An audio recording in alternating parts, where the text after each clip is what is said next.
Keep an eye on that Neely. I'd asked him a couple Why times don't on you the agenda, but see he it? didn't, wasn't able to get along with something, but I said to him. But you can see Hello, it. Bill. About the code? Yeah, I had one nice talk with Randy and Ed today. They're really concerned, really. I have to wait 15 minutes, seconds. Well, my iPhone says it's All right. iPhone says it's 7, so the meeting is called to order. Thank you. Roll call. All right. Jerry Herman. here. Richard Craven. Here. Doug Neely. Here. Ginger Redlinger. Here. Bill Clark. Here. Brian Boyce. Here. Douglas DeHart. Here. And I'm Yay. Pete Walter, staff liaison. Thank you. Remember to speak into your microphones and make sure your little red light is on. Is my light on? I can't see that far. Okay. My eyes are Yeah. going trouble. Starting with presentations tonight. So, right. please. First up is Ted Labby, who'll be presenting the Intertwine Oak Prairie Stewardship in Our Backyards project. Welcome, Ted. Thank you. Thanks, Peter. I appreciate the opportunity to come. I was here 2 weeks ago speaking with your Citizen Involvement Committee, and Peter invited me to come speak with you tonight. And so do I have like 20 minutes? So is that? 15? Okay. Yeah. Did I give you the little clip? Yeah, I got it right here. Okay. So my talk is about 15 minutes, and I'm going to try to speed through it, so if there's any time for conversation about the content, we can do that. I'm here representing a partnership of about 27 agencies that, let's see, do I need to, Is it turned on? How did you do that? Thank you very much. Appreciate it. now it's on. That was the problem. There. Yeah, part of the Intertwine Alliance, we are a working group within the Intertwine Alliance. We have 27 active partners, and we started in 2011 trying to develop a map for Oregon White Oak, which is, if you know anything about the state Oregon Conservation Strategy, it's kind of an imperiled habitat in the Willamette Valley. I would refer you to this. Have you all heard of the Regional Conservation Strategy that was developed in 2012? I brought copies of the executive I've heard of summary, it, but I haven't seen it. and I can share those with you. I'll leave copies for all of you. And you can get the full thing online. But one of the priorities coming out of that was to develop a better map and better stewardship practices around Oregon White Oak in the Portland metro area. And that's kind of how we came together. And some of you may have heard of Oak Quest. So we're wrapping up the second year of a citizen science project to help Metro with kind of on-the-ground observations of oak. They're developing a remote sensing-based model that will be seamless across the region and show the distribution. So we're kind of wrapping that up. These are all photos of volunteers out last year. And we're kind of initiating the stewardship phase of this effort, working with landowners, trying to teach landowners how to protect and nurture Oregon White Oak on their lands. And I'm here tonight to tell you about that stewardship effort and the kickoff and trying to get landowners in Oregon City to kind of sign up for these free workshops we're going to be having. So that's what I'm going to mostly talk about. So why do we care about Oregon White Oak? Well, there have been dramatic losses over the historic period. There's only about less than 15% of Oregon White Oak woodland left in the Willamette Valley, and there's even less of the prairie and oak, prairie and savanna habitat types. This is really a sort of continuum of habitats that exist between prairie, grading into savanna, and oak woodland. And this kind of chart here shows you how we define those different habitat types and how fire really sets up this whole ecosystem. And with historic changes and the loss of the indigenous fire practices on the landscape, we've seen prairie develop into woodland and oak woodland develop into Douglas fir forest is kind of coming in, invading and overtopping oaks. So we've seen a lot. That's where a lot of the losses have arisen. It's not just been through habitat destruction from agriculture and residential development. So we know kind of we're behind the curveball with this, and that's why we're initiating. The other thing I forgot to say is that over 90% of the remaining habitat is on private land. So we're not going to get there. It's not like, the Forest Service can, protect these lands on their lands and we're home free. We really need to engage the private landowners and teach them about the importance of this resource and try to stir up interest in people really adopting these areas in their backyards and landscaping in support of the habitat. So that's where we're going with the workshops that I'll tell you about more in a second.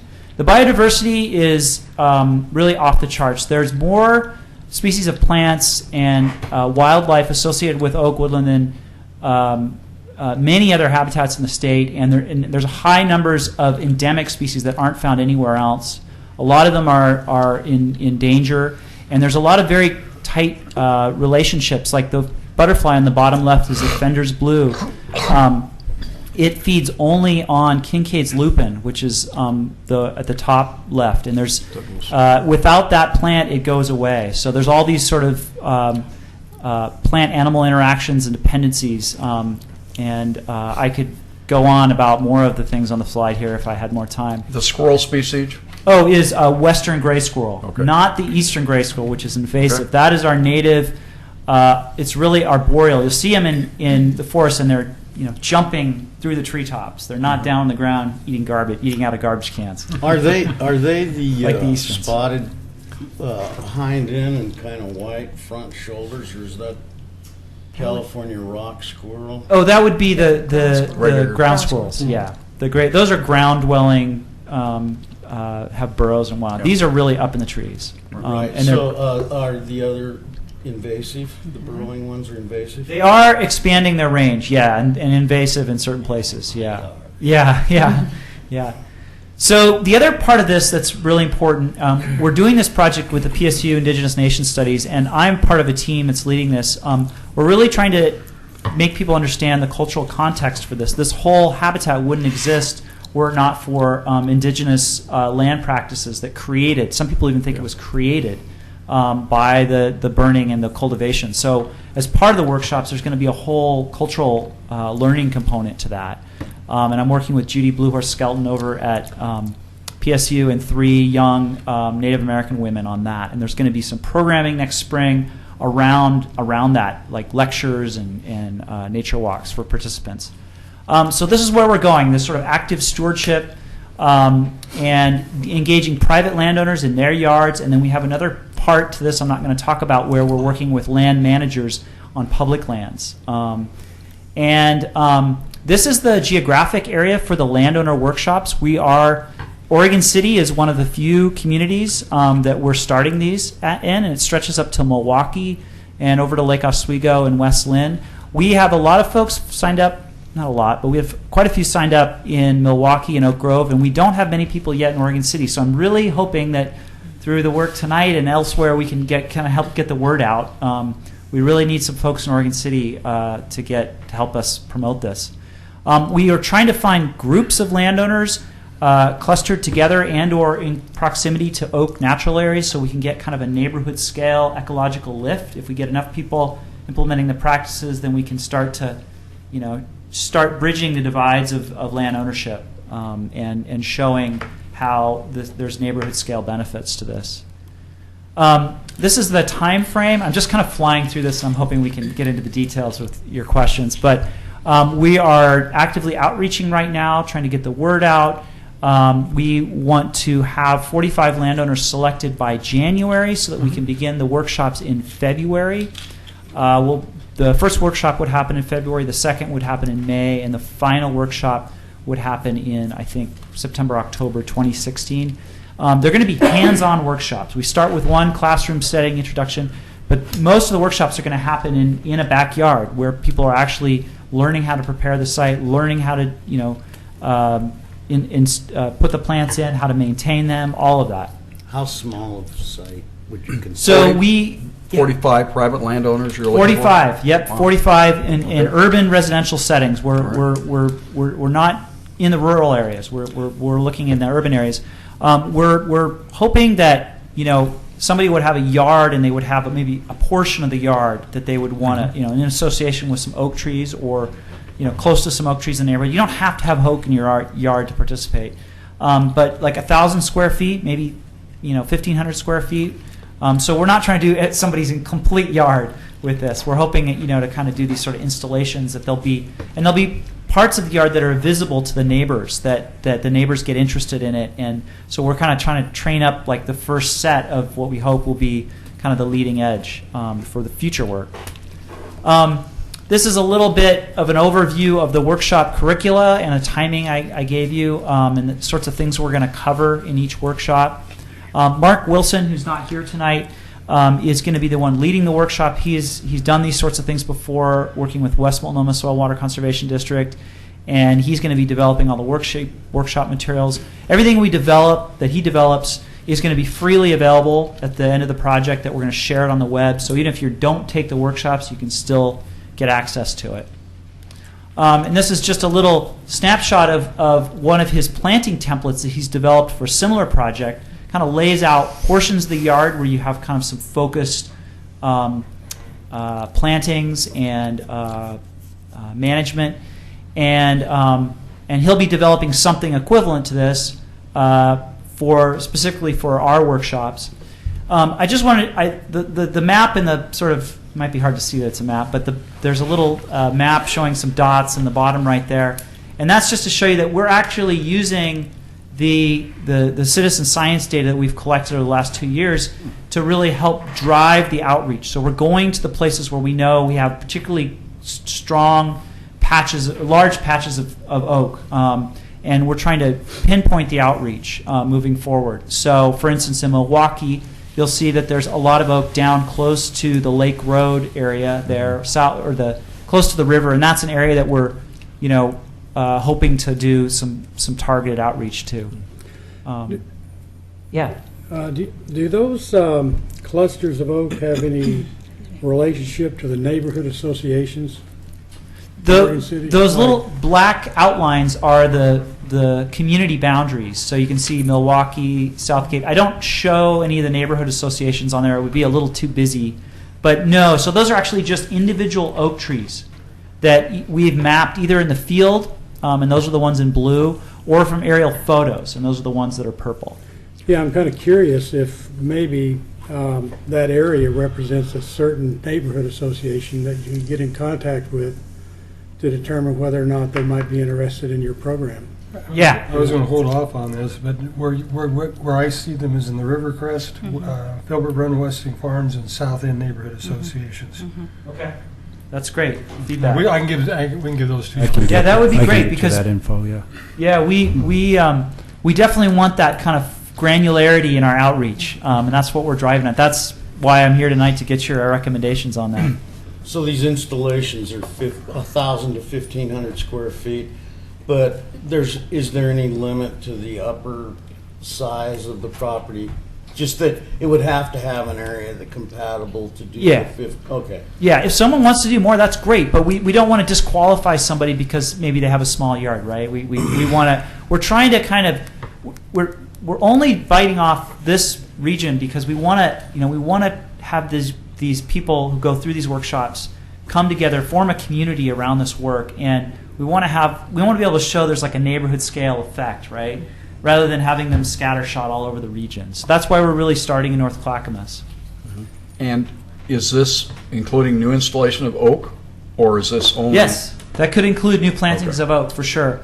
Okay. And I would say one of our partners in this is the Portland Audubon Columbia Land Trust Backyard Habitat Program. If you haven't heard of them, I can give you more information about that. They have an active program in Lake Oswego, Portland, just starting up in Gresham and Fairview, to teach people very similar things, but it's less specific to oak. Right.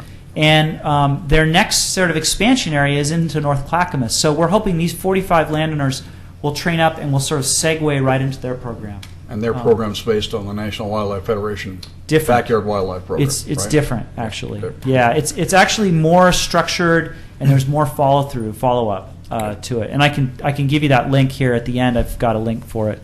So some of the benefits, I'm not going to go through all of these, but we're not just interested in habitat and wildlife. I mean, we're interested in those things too, but we're also interested in things like property improvement and helping people realize that they have this really amazing resource in their yard. Some people don't even realize what Oregon white oak is, and that it's this whole it's a beacon for a whole ecosystem and association.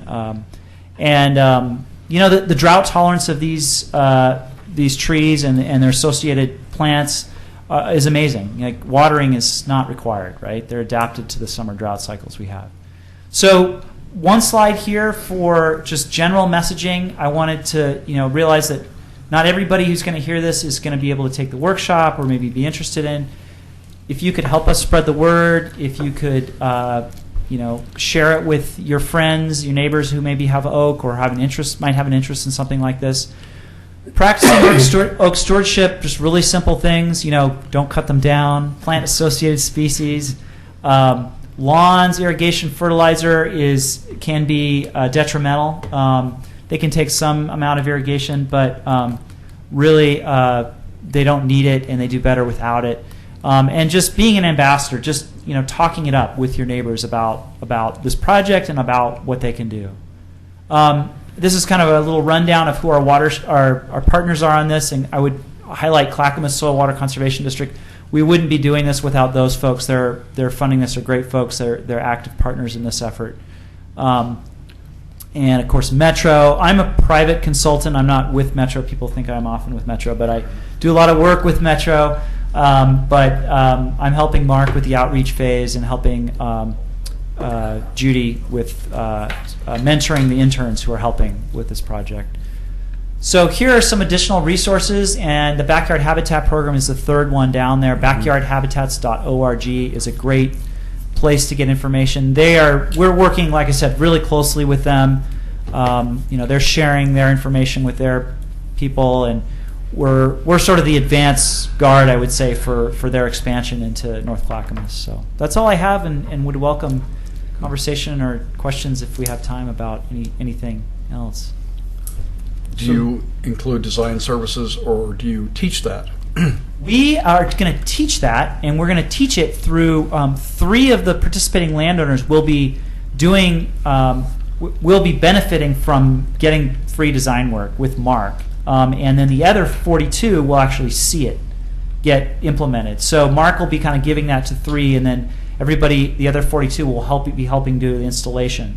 So we can't do it for everybody, but we can demonstrate it in the 3 yards where we're going to be having the 45 folks.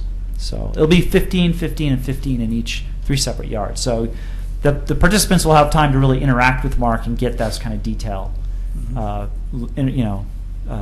teacher-student interaction. Bill, you had a question? I think you know it, and probably several members here, but the reason Metro bought the Kenema Bluff areas was to enhance the oak savanna habitat. I guess I got a question. Yeah. I had lupin growing, and it came up for about 4 or 5 years, and it completely died off. Do the plants have a limited lifetime? That's a great question. My lupin just keep coming back up and up and up again. So okay. I haven't seen that. Okay. I haven't seen that die out. You're talking about the large leaf polyphyllum one, the big one? Yeah. Yeah, those persist for many years. So I don't know if something happened or what. My observations on it is that if it gets anything negative like too much shade, it does tend to die out. Exactly. Right. And doesn't live forever, but you usually get enough seedlings that it carries on. Mm-hmm. And I had our patch die out, but that's because of shade primarily. Shade, but it was great for years. Right. Prodigious seeding plant. Yeah, Very valuable seed, by the way. It's established on the topsoil pile out at Clackamas Cove, and it's growing up there quite a bit. I did sign up for this at one of the other earlier meetings. And, oh, right. Yes, I recognize your name. Thank you. Yeah. Just now recognized it. But I've got an unusual situation. We're on the banks of the Clackamas River. There's a 30 to 40 foot drop off, and it's perfect oak habitat up above, but the jays insist on planting them everywhere. So down where, if we weren't maintaining things, it would turn into cottonwood and ash, we've got oaks, and they're growing really fast. So we've got sort of a mixed bag there. We've got some old, big leaf maples that are decaying, and be quite willing to replace those with oaks. Yeah. you know, Yeah, so- the overstory, how to handle competition from other trees is definitely going to be something we're going to be talking Yeah. about in the workshops. Oh, yeah, they're definitely shade demanding. Yeah. You know, there's no getting around that. So- Besides your email or your e-address, do you have a contact number for registration? Yes, and I have it up there, right there. I tried to make it as short as possible. That's as short as I can make it. And I do have some information that I can send out to Peter to distribute. That Right. kind of short blurbs that have the description of what we're doing and have this link and have my contact information. And I'd be happy Would to you? do that. I'm really trying to get some help with trying to promote you. this, particularly in Oregon City, because we don't have too many people signed up. You two are Right. some of the few, and so we do need more people in Oregon City, and I would say Westland and Lake Oswego in particular. So if you have any other suggestions about where to go in those neighborhoods, I need to write those down. What were the three that you suggested? Filbert Run Westing Farms, that's one neighborhood association. Yeah. Hazel Grove, Westland Farm. Oh, Hazel Grove, excuse me. That's okay.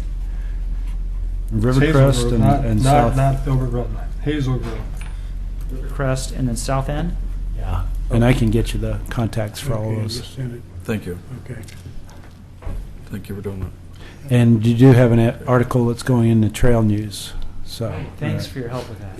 Yeah, the Park Place neighborhood has scattered oaks, getting competition from Douglas firs in the parks, for instance, but there's also yard trees. And so that might be a good neighborhood, and I'm sure the neighborhood association would welcome a talk. So, Right. yeah. Yeah. Well, why don't I? Let's see. If you'd like to sign this, I could pass that around, and I can also share these are the little cards that you're welcome to take a few of those. And, Sure, I'll trade you, Ted. And then I've got the last thing I'll give you. I'll share my. Metro would really appreciate that I'm doing their outreach for them. This is a copy of the executive summary. Do you want Already signed up. and since you're the Natural Resources Committee for the city, you should have it. Trade you. We should. Here.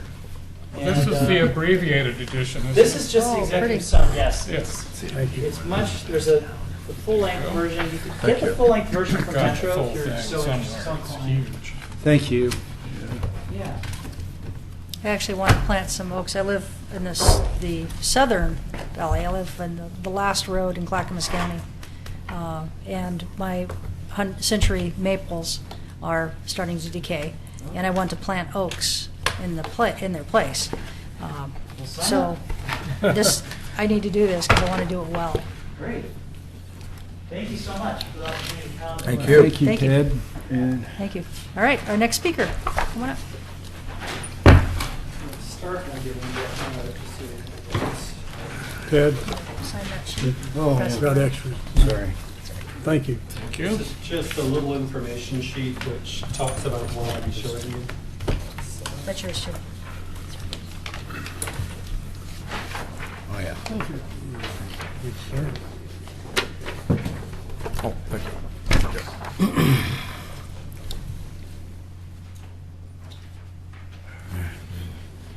I think this was a requested presentation, wasn't it?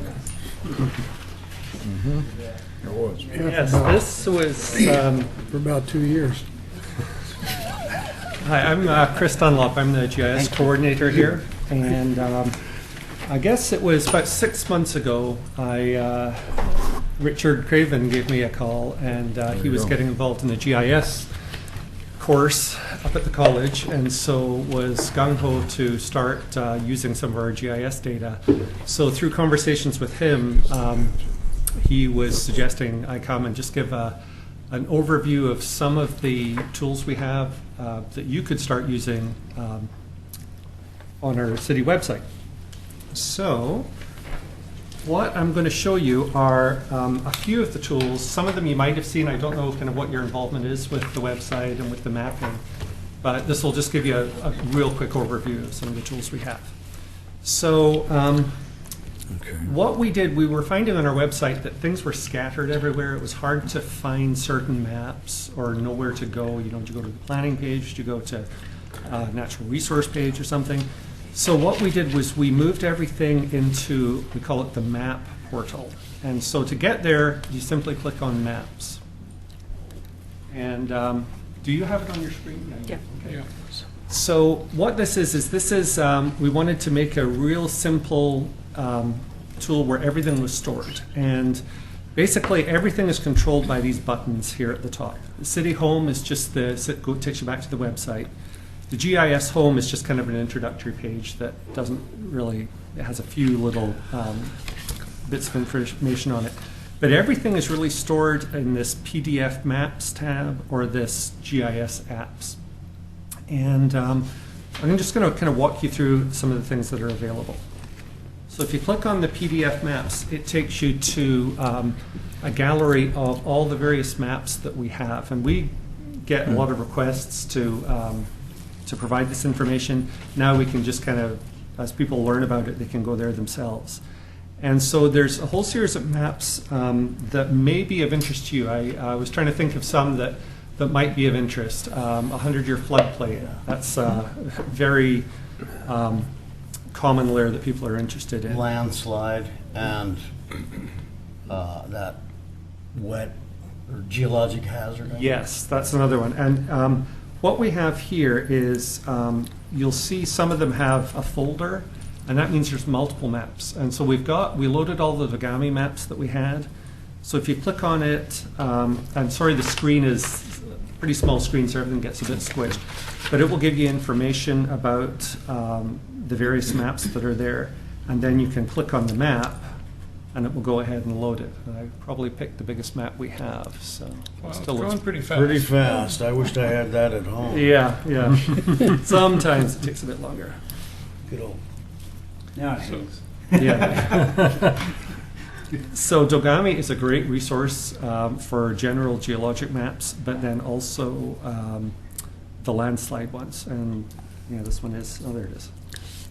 So they have some really pretty maps with a lot of information on them. Wow. So So is there any ability to turn layers on and off with these? not on these ones, no. Okay. That's a good question. Some of them, some other maps, yes, but not these ones. Is that the natural resource overlay maps, are they? Yes, let me just show you finish off some Dogami ones. Yeah. The ones a lot of people are interested in are these landslide ones. So, of course, this one doesn't have many landslides on it. But, Oh my goodness. yeah, there's all these, there's shallow landslide and deep landslide susceptibility. Oh, those are the susceptibility Wow. maps. And then there's the actual landslide inventory maps. And these are the ones that they've just released fairly recently that have all the landslide information. So they're, For past ones? Yeah. yes, they're not. Known. And these go back a long way. And what they've done is they used LiDAR data, which you might have heard about LiDAR. Yeah. I'll talk about that in a minute because we now have access to a lot of that data as well. But as you can see, it's very detailed information. So now these maps, a lot of them are big size. We can always print them. If you have a request for a map, we just hit the print button and they print out big. So There are it's three really at the top. cheap and That was Parrot up there. yeah, Parrot Creek. It's really inexpensive and quick if you need maps. It's not a problem for us to make them. Some other layers, there's all the FEMA flood information. So this is where you would find all the firm panel maps which show where all the floods are, or the 100-year flood, the 500-year flood. They're all available. Is there a way of interpreting that code? Sorry, which codes? Well, it was. Oh, these? Yeah, what does all that mean? It has an index map here, which Okay. just has, yeah, they like their long numbers. Like an assessor's. Yeah, so you kind of have to go digging, but you know, here if I zoom in, Sure. it'll have the codes there. And Oh, okay. Cool. I usually find them just by clicking on random ones till I get the right one. Yeah, but you got a good Yeah, I've got them stored locally. FiOS. The local wetland inventory is a good resource. There was an inventory performed in 1999 by the city here. So that's available. And then the Natural Resource Overlay District, the NROD, that map is available. It's a big one, yeah. Could you go back to that landslide hazard map and find Waterboard Park? Oh, yes. Our favorite landslide. Yes, that's, Slow, creeping, what could be better? We don't pick favorites. I just want to see how good this map is, because let's. I took a hike and saw some active. I think it might be this one. Yeah, when I Rockfall, first actually. walked through there, that big drop-off of 6 or 7 feet was drivable. And it's been getting worse every Yeah. year, practically. That's right. Except for last year.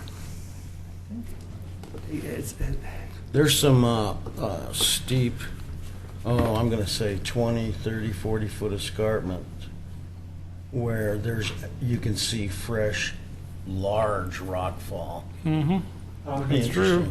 I'm not sure which one it is. I can show you once we get into OC Web That's Maps. okay. You can kind of see the digital data version. I get the idea. Does this include fault zone maps, or do you need to go to Dagami for that? I think yes, there is on the general map. I think it has fault zones on it. Okay. Just go exploring. They're all there. They're Yeah. available. And so anyway, so these are I call them the static maps. But it's a great resource just to get acquainted with the data. The other thing we have is over on this button here, it's the GIS apps. And these are more of the interactive mapping applications. So you've probably used, everyone uses Google Maps or whatever. These are some that we have. We have things like traffic counts, which may not be applicable. The main one is this OC Web Maps. And how many of you have used OC Web Maps? Are you all familiar with it, or No. some of you are? I think I have, yeah. This is What's an app? it's not an app Smartphone? like a smartphone. Oh. You can use it on a smartphone. It will work, and it works. It's mobile friendly, so it looks a bit different on the. This is with this small screen. There's a lot of. It makes for a small map, but what OC Web Maps is, there's a whole list of layers on this list on the left here. Let me get a smaller toolbar just so things pop up. And one layer we've got, which we're quite happy about, is we just got the 2014 aerial photos.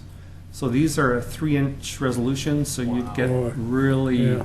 good Yeah. resolution. So you can see somebody's fingers if they're going like this, right? You can see in parking lots, you can see the people by the shadows usually, because they're more horizontal. Yeah. But anyway, it's a great list of aerial photos going back to 1999. Nice. Could I ask you to look at the streams map? Streams, yep. Streams. Here it is. Let me turn off their photos so streams show up a little clearer. What we did with the streams layer, we have a couple of different versions of streams. There was the 303D streams that were used for the Title III analysis that we did as part of Metro's Title III. I'd like you to keep it at that point when you're talking. Then Yeah. go back to it, because I have something to say. Okay, the streams here, we got LiDAR data, which has you can really see where the stream channels are a lot easier. So we actually went out about 3 years ago and did some field verification and tried to map all the streams on the photos and using LiDAR. And so we have underground and above ground stream layer now.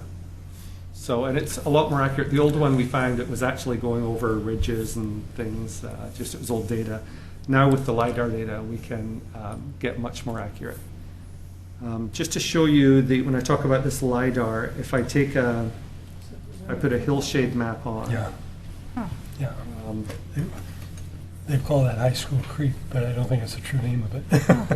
You can see, fairly clearly where the stream channels come down. And we just got a new set of LiDAR data that's much more detailed. Great. So we'll be able to tighten up our mapping. It relates to something I'll say later at the end when we give our own reports. I think it's important to know that since I think the late 1990s, we do not permit streams going underground now. They're all kept open. So when you see these areas where they're underground, that's probably pre-1999 or something. You know, culverts under Highway 213, I think that one is. Yeah, well, yeah, with the exception of culverts, but Yeah. that one creek that Singer, we talked oh, about. the one that comes out just on. Well, she was pointing out the one that goes under the high school football stadium, yes, yes. which is underground, but we don't. Other than culverts, we don't permit that anymore. What is your water and natural resources? Yeah, so the layers that may be of quite a bit of interest to you are these water and natural resources. What you do is you just click on the folder to kind of turn it on, and then you have access to all the layers. So the Natural Resource Overlay District, everything in purple here is part of the En-ROAD polygon. Could you zoom out? Or, yeah. Pete helped me use these maps when I was looking at a property in Kanema several years ago. Remember that, Pete? Yes, I do. Fell through because of the maps. What we do, by the way, is, actually, I'll wait till then. Let me just show you a couple more layers. We have the wetlands layer. We have the Willamette Greenway. You can see it here in green. We just put in a trees layer. Oh, nice. And the trees layer is a little interesting. It has the heritage trees, which there's, I think, 4 or 5 of, I think. 5. Yeah. So you have to zoom in a bit to.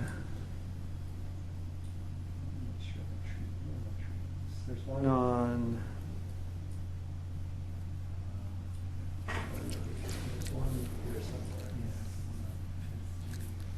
Oh, wow. Okay, there it is there. So you can query it if you click on it. We don't have much information. This is this one we might have a little bit. What So it's a heritage species? tree.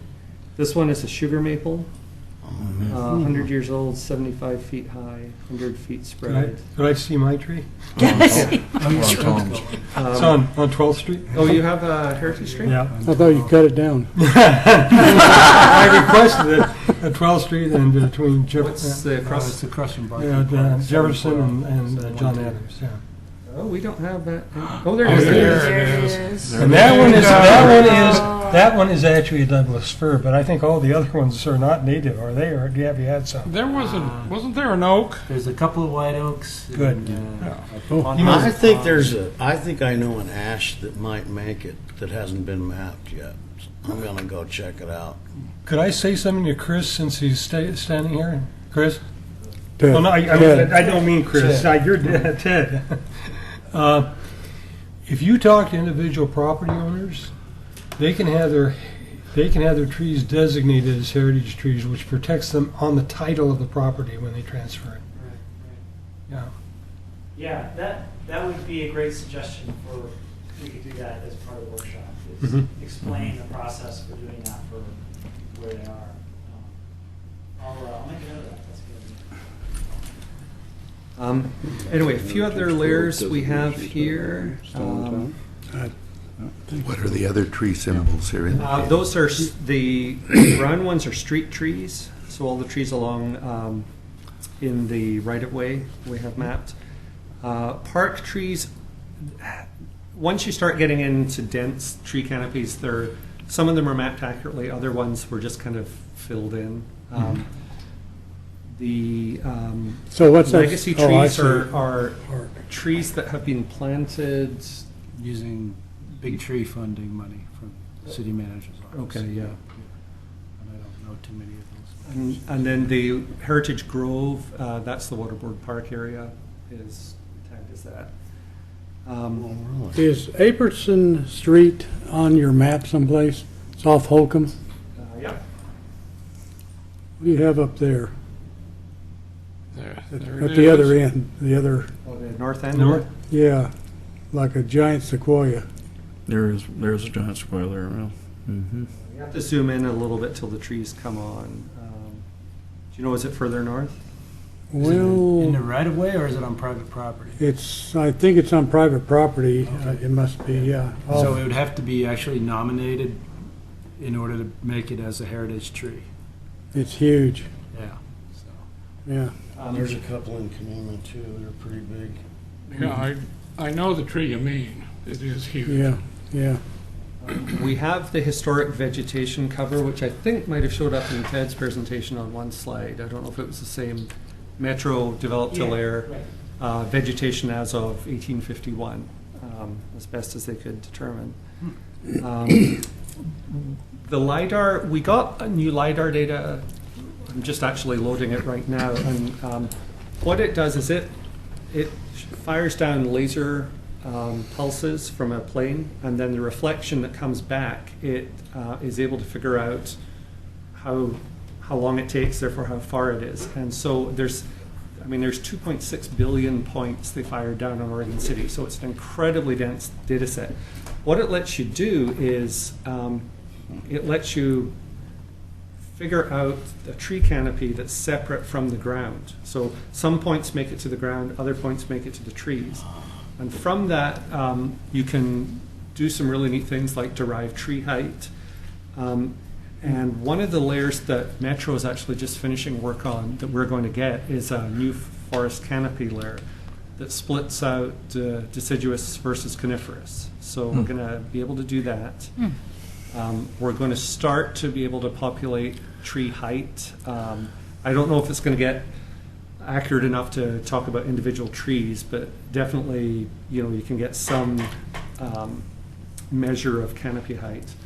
We'll be able to eventually determine impervious surfaces. You can do all kinds of things with this LiDAR data. So it's a bit of a Pandora's box. We're not sure what's going to emerge from it, but there should be some layers that are directly applicable to trees, especially. Some other layers, just real quick here. I don't want to take all your time, but If you could, go over to Waterboard Park eventually. Oh, yeah. That might be, we might be looking at that sometime. yeah. So Waterboard Park is Right there. okay. So let me look. I'll show you some other layers. There's the hazards and flood information. So you have all of the flood polygons. We have the 1996 flood mapped out. We have the FEMA floodplains, 100 and 500 years. And then we have geologic hazards, and based on slope, so steep slope areas. And then we also have landslides. So this would match what was on those Dogami maps that we were looking at. And some of these landslides, these could be prehistoric landslides. They're not, you'd have to look at the maps to see. There's some that aren't prehistoric. No, some of them are quite active, I know, but Yeah. Rock falling. Okay, so there's anyway, that information is available. there's the main dark area that starts at the corner of the armory. What's the color just to the that's east?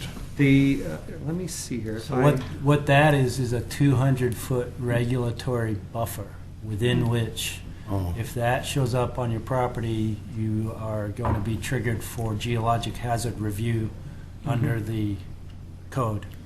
Okay. So it applies to zoning overlay. So that's 200 feet from the Yes. Enrod district. Well, that's from the edge of the mapped landslide. Okay. So this is the landslide layer. Yeah. And Okay. If you, by the way, to see that in action, if you query a property, if I right-click and say what's here, if I go and run a property report, it will show you where it falls. Is it in a steep slopes area? Is it in an Enrod area? And so that's what planning department uses. Oh, wow, yeah. this is what we give anybody that comes into the counter asking for a snapshot of what's going on their property from a regulatory standpoint. So it is in a geologic hazard here. Yeah. It is not in a floodplain. It's not in an Enrod overlay area. So, so you have access to all these just by clicking on every property. And then the other thing you can do, the last thing I'll show in OC Web Maps here is, if you want to make a map, you can just click print, and then print map, and then you could give it a title. Doug's tree. And then just click print, and it will, whatever's on the screen will show up in a map, and it's a PDF map that you Doug's can. Doug. What, why are the streets gray and white on this? I'll show you as soon as this is done. The gray streets are the unimproved. It's right of way, but it's not improved right of Oh, way. okay. And in fact, it shows there on the legend unimproved right of way. So anyway, you can print this off and or save it or whatever.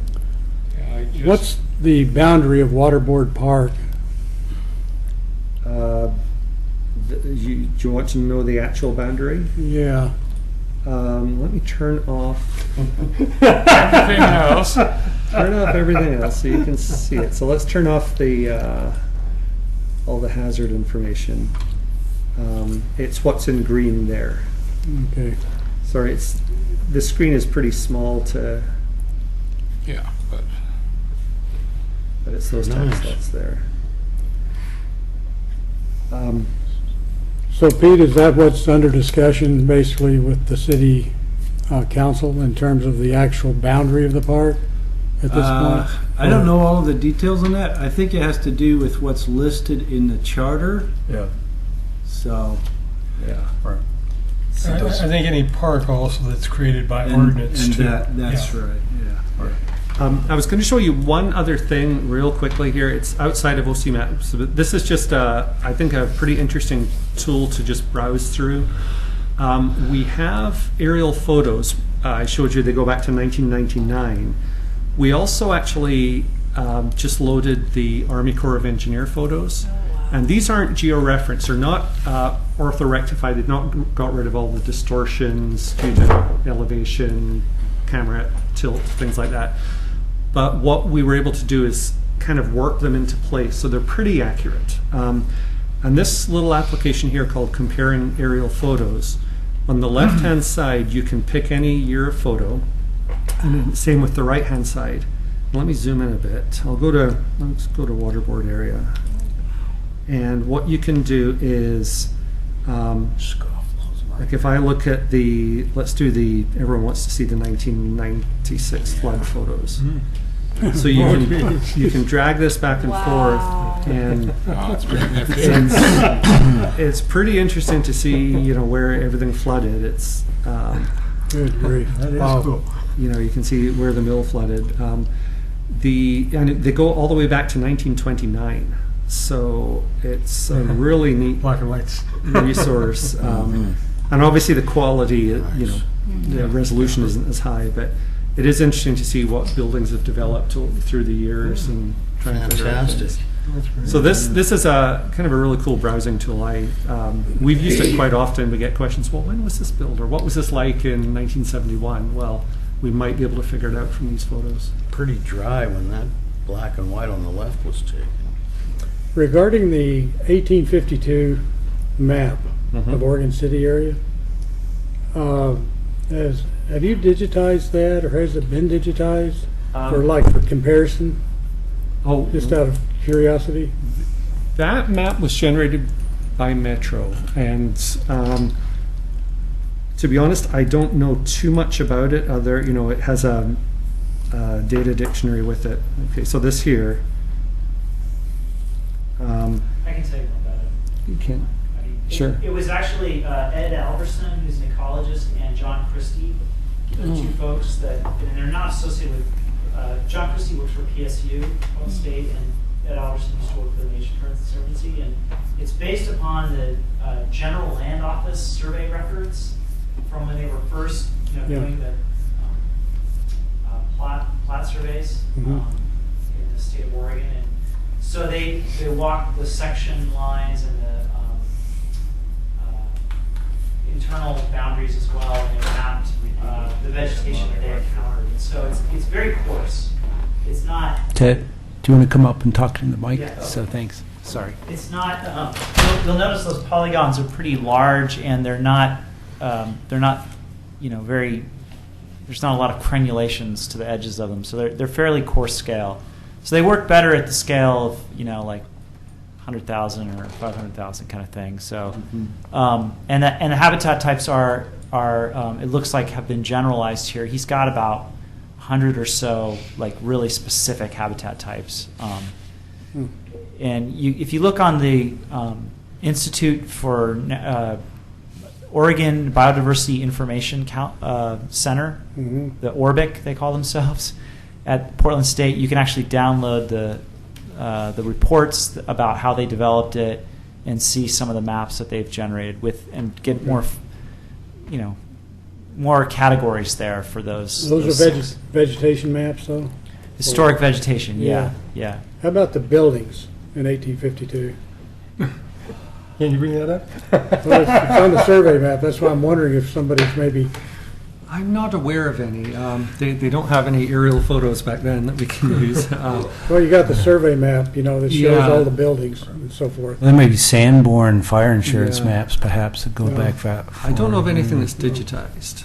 Yeah. Yeah, Not the, that's the digital. only one that has anything at all were the cadastral donation land claim maps. They would have buildings sometimes, but it was very spotty. But Oregon City had a lot located.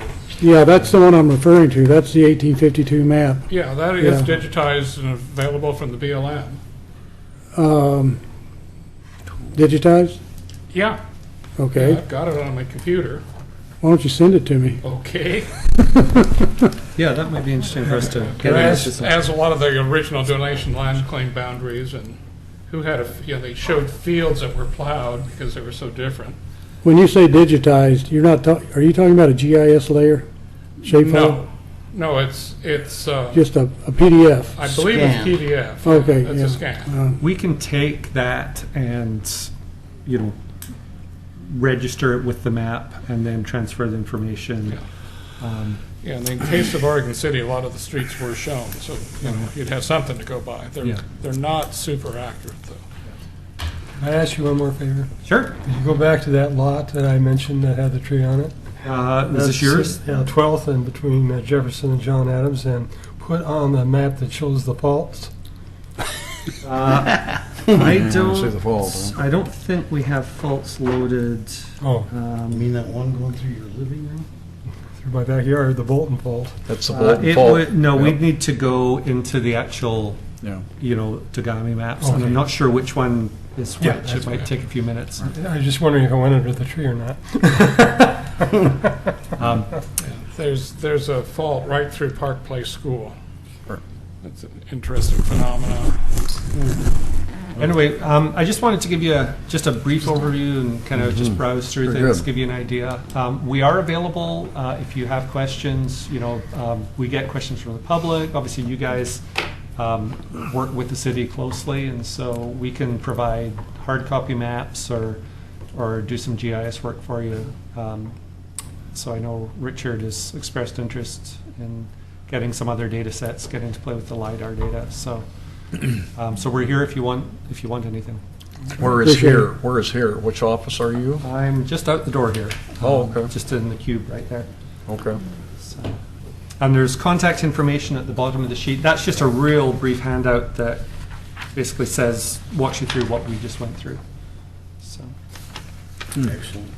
I can vouch for these I really guys. appreciate Very, the very great. impressive. presentation. Very Great impressive. stuff, thank you. Yeah. Thank you so much. Sure. I appreciate it. Thank you. Wow, okay. We'll have to switch back to the agenda now. Darn. All the bells and whistles. We'll try to make the rest of it exciting, too. Minutes. The approval of minutes, you mean? The minutes. Minutes from July 8th, 2015, and June 10th, 2015, which should be viewable on your screens.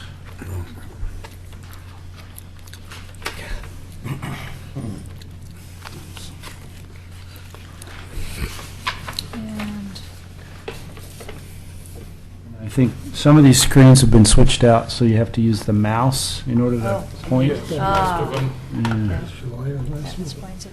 Yeah, but it's been a year and a half I've been asking for this. Oh, it's different. Maybe 2 years, actually. Oh, it's folder at the end.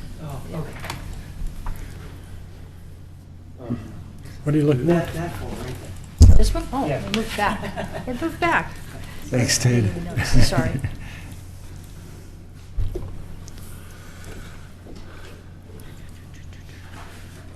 Pete, how do we, for some reason, I can't get the minutes or the, Use the- Thanks, Ted. Let's see. I'm having trouble too. Working for me. It is? Yeah. Okay. I hit the agenda. I tried that too. That doesn't work. Let me Nothing's, see if I can. nothing's working. Yours working?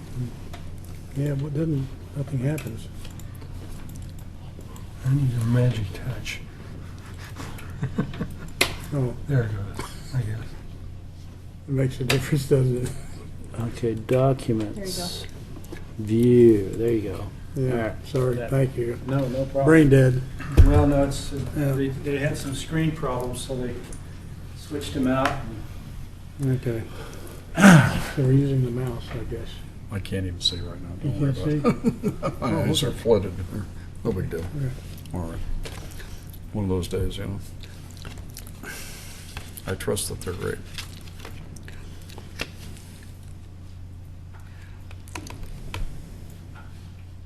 Mm-hmm.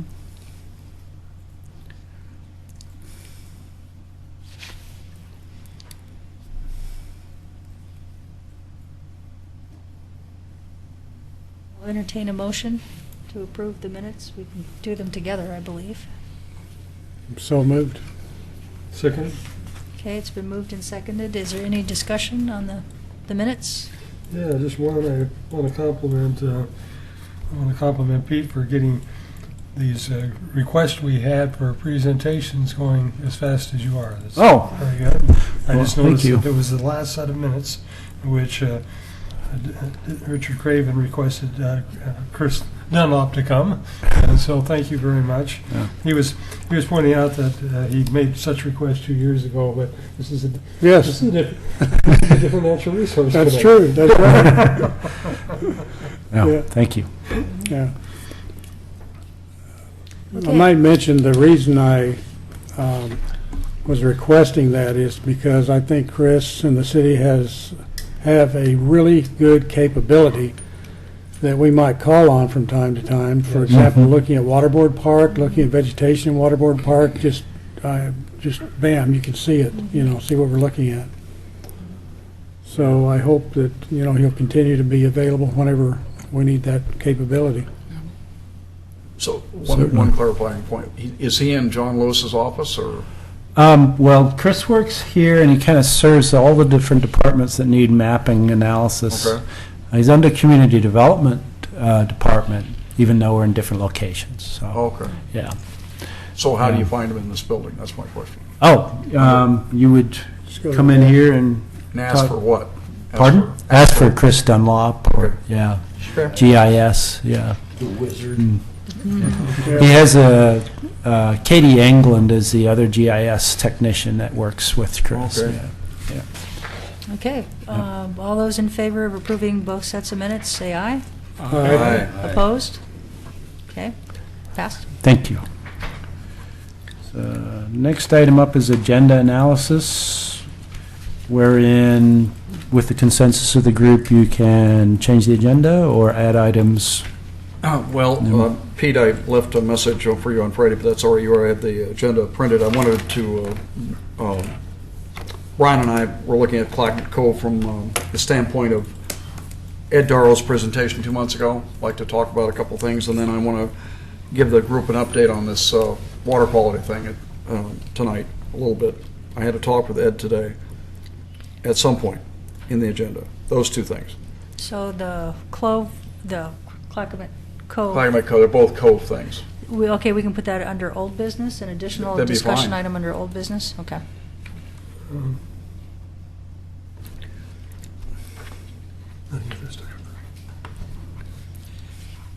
Okay, all right. Okay. Will the public please come up and give us comments? Okay, seeing Seeing none, none. we'll move along. Old business. Okay. First item for discussion is preparation for the City Commission work session on November 10th. And I wanted to kind of give you some ideas of what I thought you might like to cover. Obviously, you'd want to discuss the work that you've done the last 2 years and some of the accomplishments, and then move into some of the things you'd like to see on the City Commission's agenda as they move forward. So I know that we have successfully amended the Heritage Tree Code, although it has not been adopted yet. You made amendments to the street tree list, which was adopted. You have prepared and agreed on your revisions to your bylaws, which has not been adopted by resolution of the City Commission yet.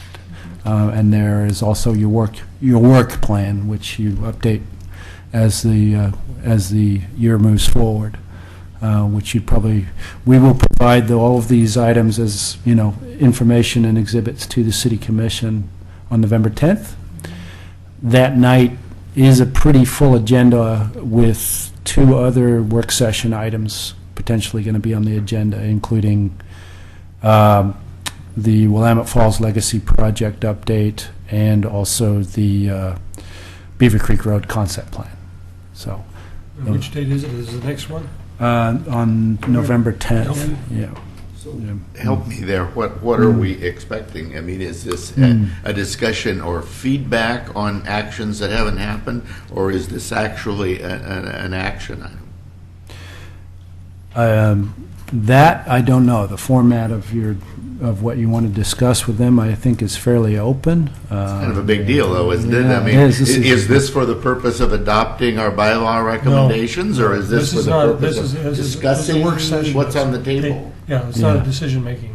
Okay, well, that's what I was asking. Right, yeah. Work sessions they're open to the public, but they typically aren't for making decisions. So the purpose would be for us to make clear if there are any questions from the commission, what we have proposed and the actions we ask, and then get any feedback from them, and that might lead us to need to go back and make revisions to some of those items. Yeah, or decide what format to move forward with the adoption process. Yeah.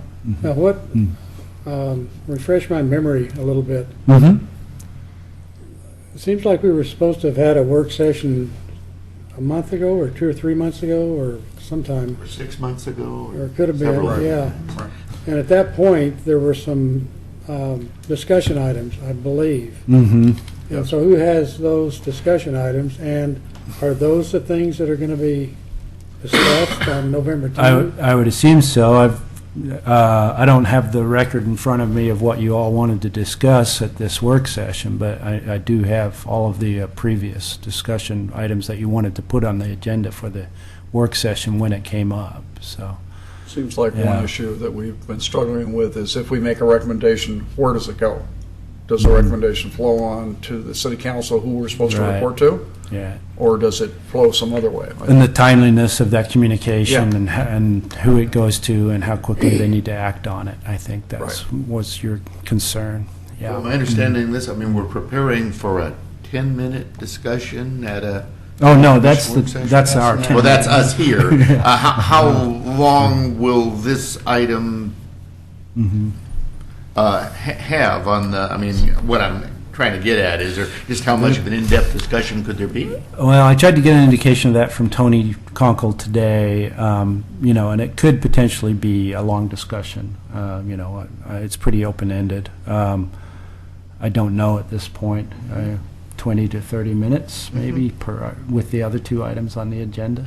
I mean, that's good, but yeah. even 20 to 30 minutes, it means they've got to be pretty organized about what we expect to have covered. Mm-hmm. Agree. Yeah, I guess I feel like we're coming into this sort of cold at this point, Mm-hmm. because I'm not sure what the issues are or whether or not the issues are still relevant. Mm-hmm. Right. And so somehow, it seems to me, we need to be able to see what those are and discuss them somehow Okay.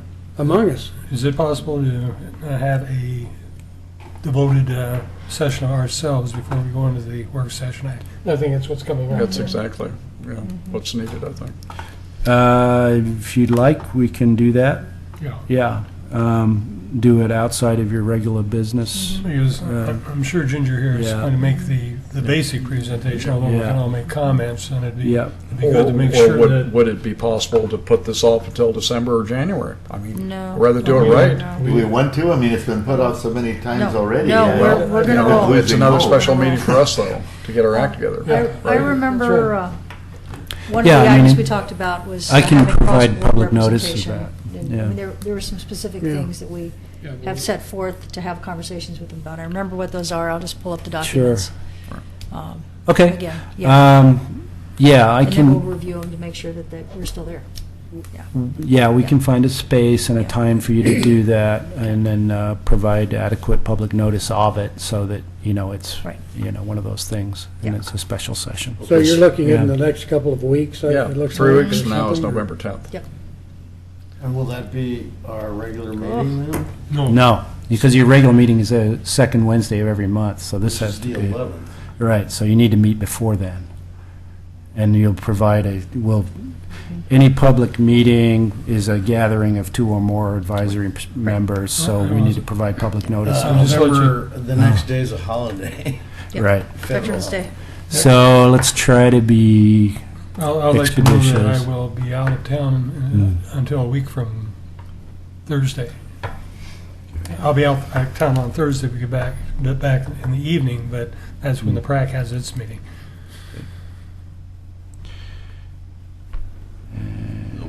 Well, another, Park Doug and Recs. Doug, you mentioned, were we going to present them with our bylaws? Our bylaws, we finished. and we Well, adopted them that's certainly ourselves. one piece of unfinished So business that's- that's on the table, so I Right. guess Right. that's a question for us. I mean, do we still, is our proposal still to have those bylaws adopted as we last revised them? Seems like that would be And very if appropriate. so, we should be clear on that and Yes. present them that way. Right, exactly. And then we had a work plan, which we never completed, but we started it. And that, of course, is only an example. We Right. weren't asking them, as I understood it, to approve that or Right. No. anything. That's just a way of us showing them Right. that we are setting up a Right. series of tasks and completing them on a That's right. So defined that's schedule. 2 items right there, for the discussion. And the third would be, I just thought I heard, Ginger, you said something, or, Yeah, we were making a proposal that we exchange members, that we have someone from this committee on PrAC, and that someone from Okay. that committee comes here. there was a third element that I Yeah. think would fit into that Right. discussion before the council. Then there was Oh, that it bigger had to do with, picture it had to thing. do with our way of making a recommendation and Yes. how it's Well, and that's kind handled. of, that's what I was gonna bring up too, Jerry. That's kind of part of this bigger picture question that we didn't propose an answer to, but it's been floating around. Should we answer to the planning department and forward our recommendations to them for consideration and further action? Or is there some other structure that would, meet the city's needs better? That idea is out there, even though we've never made a recommendation on it. I think probably anything we do, it could get forwarded, but I think it should go through the planning department first and then be forwarded by them under our recommendations to do so. Well, under our present structure, sure. Yeah. That makes sense. Yeah. Now, there have been other ideas out there Yeah. about whether we answer to other departments or whether we answer to 2 departments jointly or some other concept. And I don't know whether Yeah, we that's want to try right. to take that any further or not. And then I believe the fourth thing was, is this body appropriate within the structure that it is now in, reporting to the planning department? I remember we've had that discussion Well, too. that's kind of what the he same said. thing. That's a different way of saying the same thing. Yeah. Okay. Does the present structure meet the city's needs, or Okay, is there some other approach to this that the city would prefer? right. Sounds like there's about 3 or 4 things we could focus in on if we had a work session ourselves. Yeah. but I don't think we want to go much further than that. What I was going to comment on, I think one of the issues that we brought up, for example, Public Works only has a traffic advisory committee. Right. However, we have found that Public Works is more than happy to come and talk to us. I mean, we've had Public Yeah, Works yeah. here several times, and so I think we ought to indicate that the positive aspect of that we've invited other departments to make presentations, happen today and so forth, and they get our feedback in the process. So whether we need to do something formal or not, I think it'd be a little bit problematic, but the fact that Pete has done such a great job interacting with Tony and then getting the other departments here, that's happened on a regular basis and been very productive from my standpoint. And I think that's a piece of progress that we can mention, because this is something that was a problem a couple of years ago. Yes. I agree. Oh, yeah. Well, yeah, it seemed to me valuable, even if we could, lay out our desire and our attempts to have a better working relationship with both Parks and Public Works and with the two advisory committees that they've established, and if the city commission says something positive or favorable about our efforts there, that's a good thing. Then remember what they said, I would say. Yeah. Now, there was also an issue, and it was kind of mentioned a few minutes ago, I guess, about, us presenting something, but we don't know where it goes in terms of a request or a document that we would like some action on. And I would like to kind of keep it in a positive manner Right. on this. Yes. And, and at the same time, we might expect some feedback from the city in terms of what they expect us to do. Yeah. Yeah. Exactly. Yeah, I think And we I would- treat it as a dialogue. I would hope that that's what it Right, is, right. yeah. Absolutely. Yeah. Me Is too. that- Yeah. I'm going to propose and just put this calendar date out there for a work session meeting for October 28th. What day is that? It's a Wednesday. Double check. That'll be the regular city commission meeting, but we can meet somewhere else. Yeah.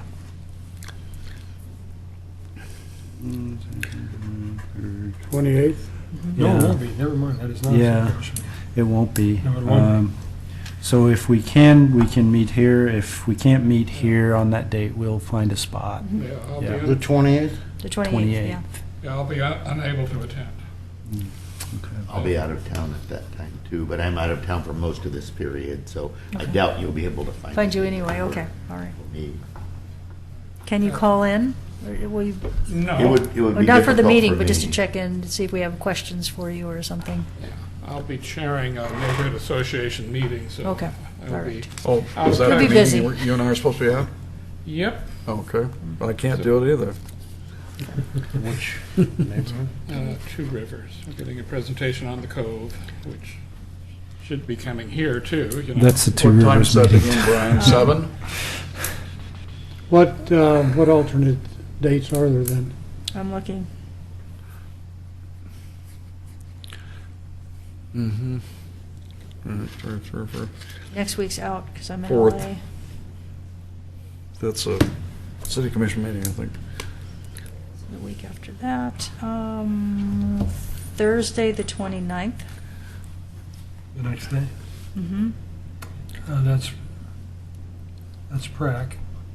Well, is that the fourth? Is that the 4th? No, it's not. No, the 29th's okay. I mean, Okay. I have another meeting, but I can skip it if I have to. Okay, how about 10:29? Yep, that'd work. that's not the time. You're not going to meet at 10:29. No. Sorry, I had to do that. You had to do I had that. to You do just that. had to do What time? that. 10:29. Did you just 10:29? We could meet earlier. We can meet at 6. This is a work session, That'd be fine. okay? Okay. 6 o'clock? Fine, yeah. That's good because, on the 28th, I have a meeting with the Hamlet of Beaver Creek. Okay, All Where right. do we meet? Here, We'll for now? figure that out. Okay. Yeah. Okay. Very good.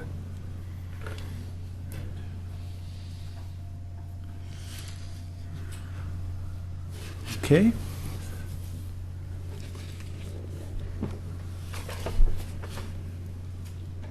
Okay. All right, next item. Actually, yeah, next item up, one second.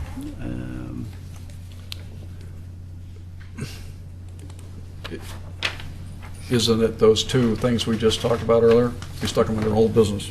No, we're the second item of old business, which is the letter of Oh, support okay. for Clackamas Great, Community College great, Master wonderful. Plan. So on this one, the college has not applied for their master plan amendment yet. So it can potentially wait or until they actually do apply and we have something under review, Okay. if you Okay. wish. Now, wait a minute, we've already submitted that. Well, that was a different thing. That was a- That's for the ELC, Yeah, yeah. that was Yeah, ELC. that was a different one. Oh, okay. So for the larger campus, which is associated with some of the bond approval, has not been submitted yet. We had Mm.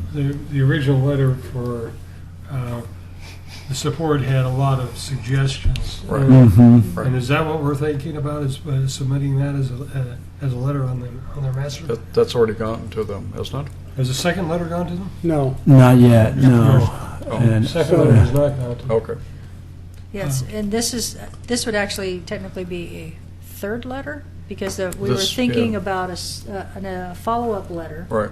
that said, while we were having this discussion and, we Right. support this, we also would like Yes. the following. Right. Why is it slowed down so much? Those are Right, some of the right. things that we talked about. Right. So I think we need to draft that letter, if we haven't done so I already. thought you Ms. did Richard? that. No, You did a no, great job. Did you? let's back up for a second. Okay, I drafted two letters. Okay. One was the letter of support Right. that Yes. went out. and went out, to so that was Greg. done, good, yes. The second Right. letter, we held off on because the timing wasn't right, Right. But somebody's got the second letter, so where is the second letter?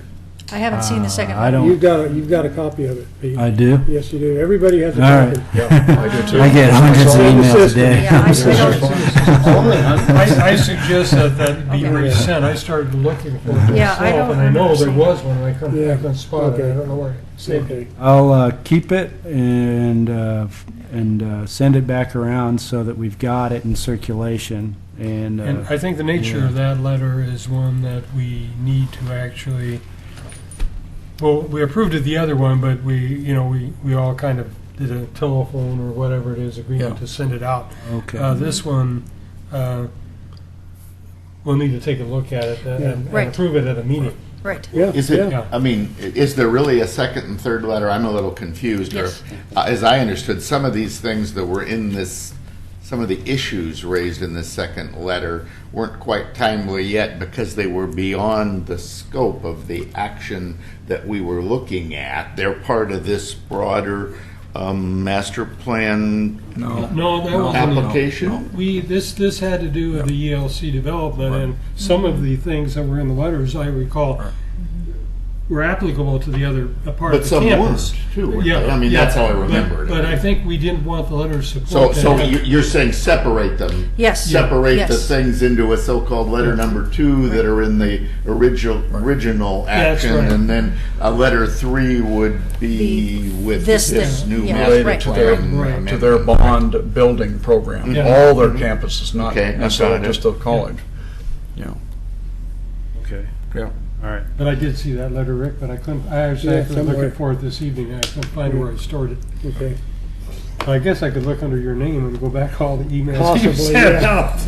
And I apologize because I'll I find it. wasn't at the meeting where that was discussed. And That's true. You worked hard on that. 20 revisions, I recall. yeah, All right. okay, At least. all right. I do believe they are getting ready to submit, though, because they've had numerous meetings with staff, both formally and informally, including a pre-application conference. All right. Will you move the second letter on the special items to next meetings, There you go. old business There you for go. review. Yeah. Right. And the same with this letter of support for Clackamas Community College. You might as well Right. table it until next month, see what that Okay. is. And now, Okay, Brian has some graphics which I laminated. If I want to keep anything in my life for 1 month to next, I laminate it. I'm the laminator, okay? Not the Terminator, the laminator. I am the okay? laminator. All right, and what he has are graphics that were approved by the city some time ago related to how the grading would be done on the east side of the cove to retain groves of trees. The reason I brought this to our attention, and Brian wants to talk to you too, well, both of us do, is that Ed Darrow here 2 months ago stated that when asked by me, I think myself, are you going to still follow the grading plan consideration to save trees and create some variation in the east landscape? And his comment, I believe was, unless I'm wrong, was that that's going to be a type 2 decision up to whoever does type 2 decisions. Now, who is that, Pete? Well, that's not correct. The grading and all of the master plan amendments would go back to the planning commission. Go back to the planning commission? This, Oh. the whole Cove master plan amendment has to be approved through the type 3 process, so, Okay. yeah. The site plan and design review portion of the plan was a staff, no, it's not a staff level. It's reviewed by the planning commission as well.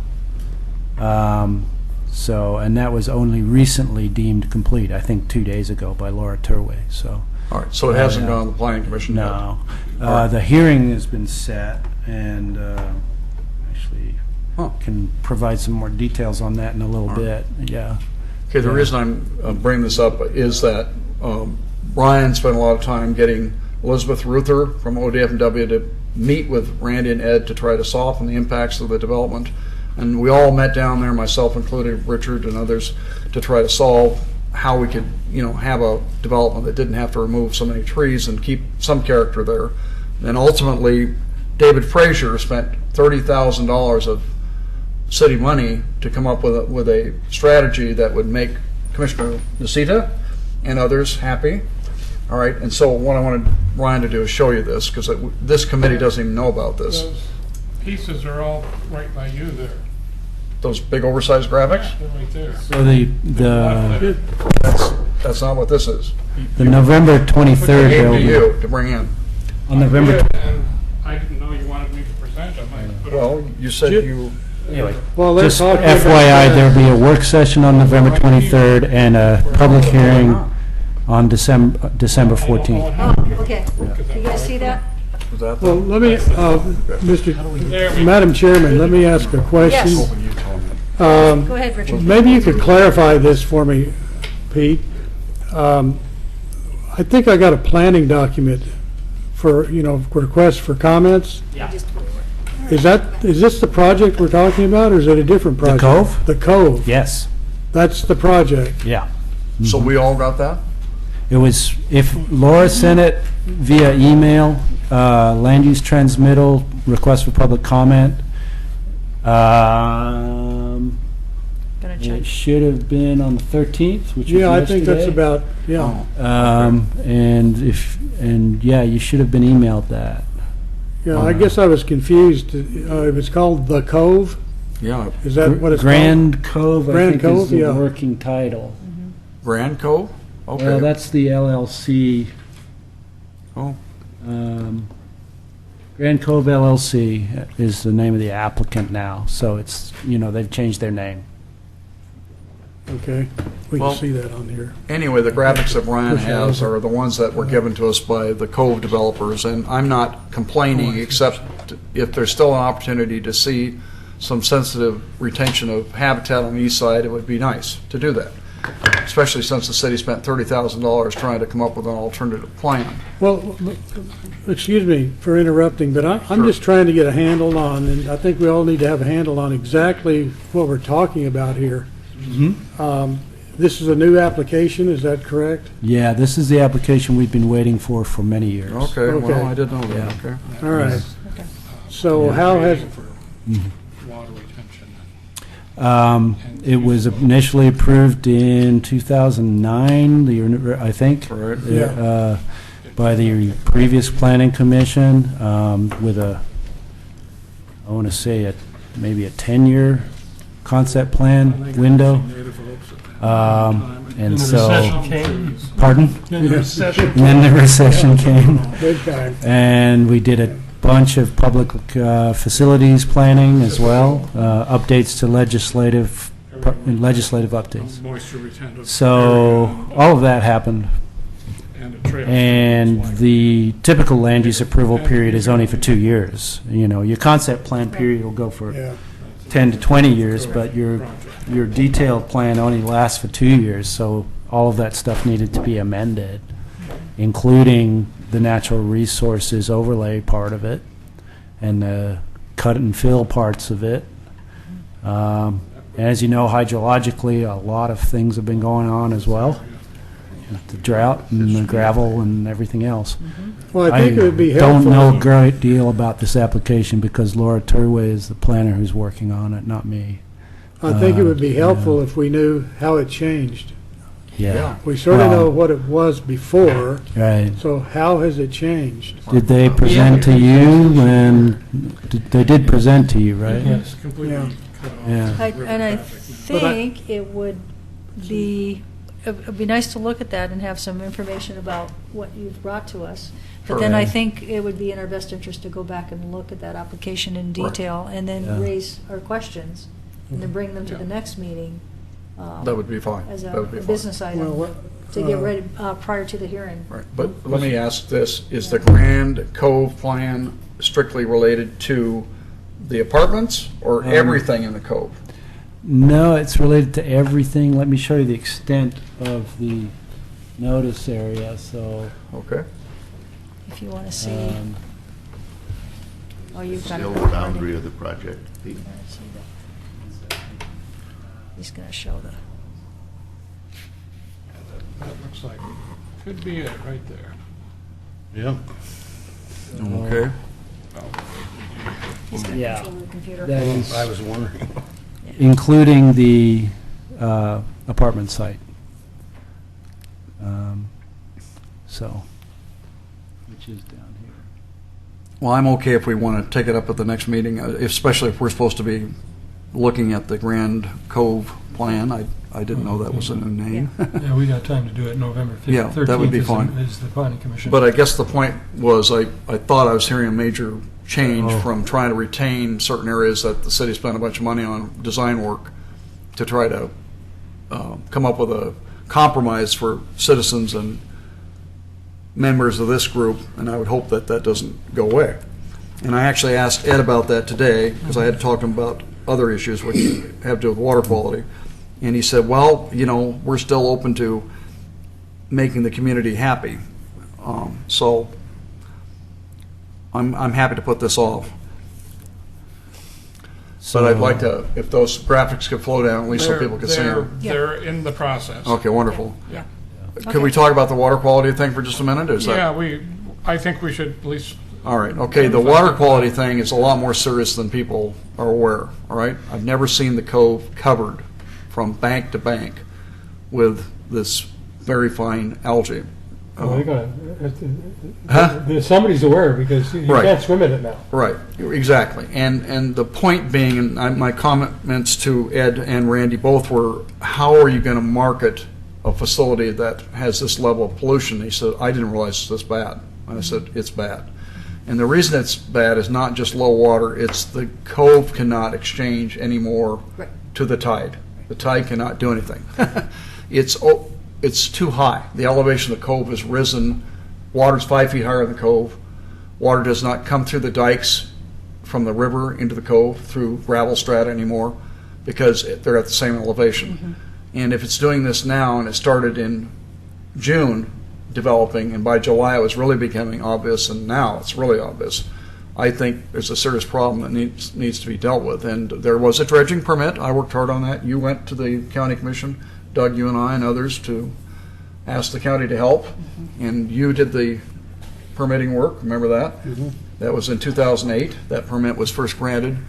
And I think that they are really concerned now that somehow this permit, if it isn't a navigable channel, at least a water exchange channel might happen. And the other part of this whole thing is we're moving. I think some of you know that. I can't fight off this agenda with Gladstone anymore.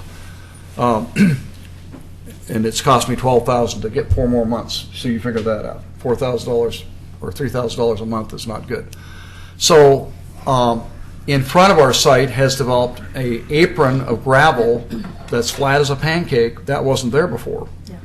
And now the area to be dredged is defined very clearly by the river. The river's done its own work, but it isn't deep. So it would be possible to do the work there much cheaper now because you could work right off the banks, which you couldn't do before. And I made all this clear to Randy and Ed today, the developers, and they said we want to come down and look. So when they decide they want to come down and look, I'll call all of you that I got a phone number for, and those that want to see this whole situation as it's unfolding. I think it'd be good for this committee to know, because I think there's a really serious problem that's only going to get worse. I'm going to pose a question. My understanding that Randy and Ed are now consultants to a new developer. Is that true? I think that's true. Huh. Yeah. I don't Wow. know. Yeah, it's a different developer that's taken on the project. Everything? Well, yeah, and they're a consultant to the developer. Wow. I think that's changed. Okay. Yeah, they are definitely doing some of the work still. But the developer has the final say. Sounds like, right? What's listed on the notice is,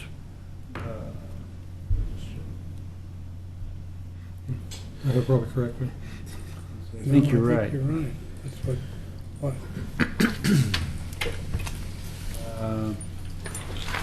Grand Cove LLC, care of Paul Herskowitz. I'll go. Owners Woodley Thank you. Properties, Wilsonville, and of course the Urban Renewal Agency.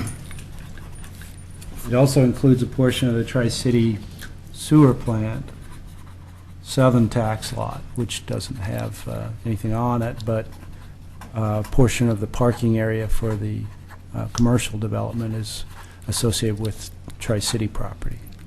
So there's a lot of complexity associated with the approvals.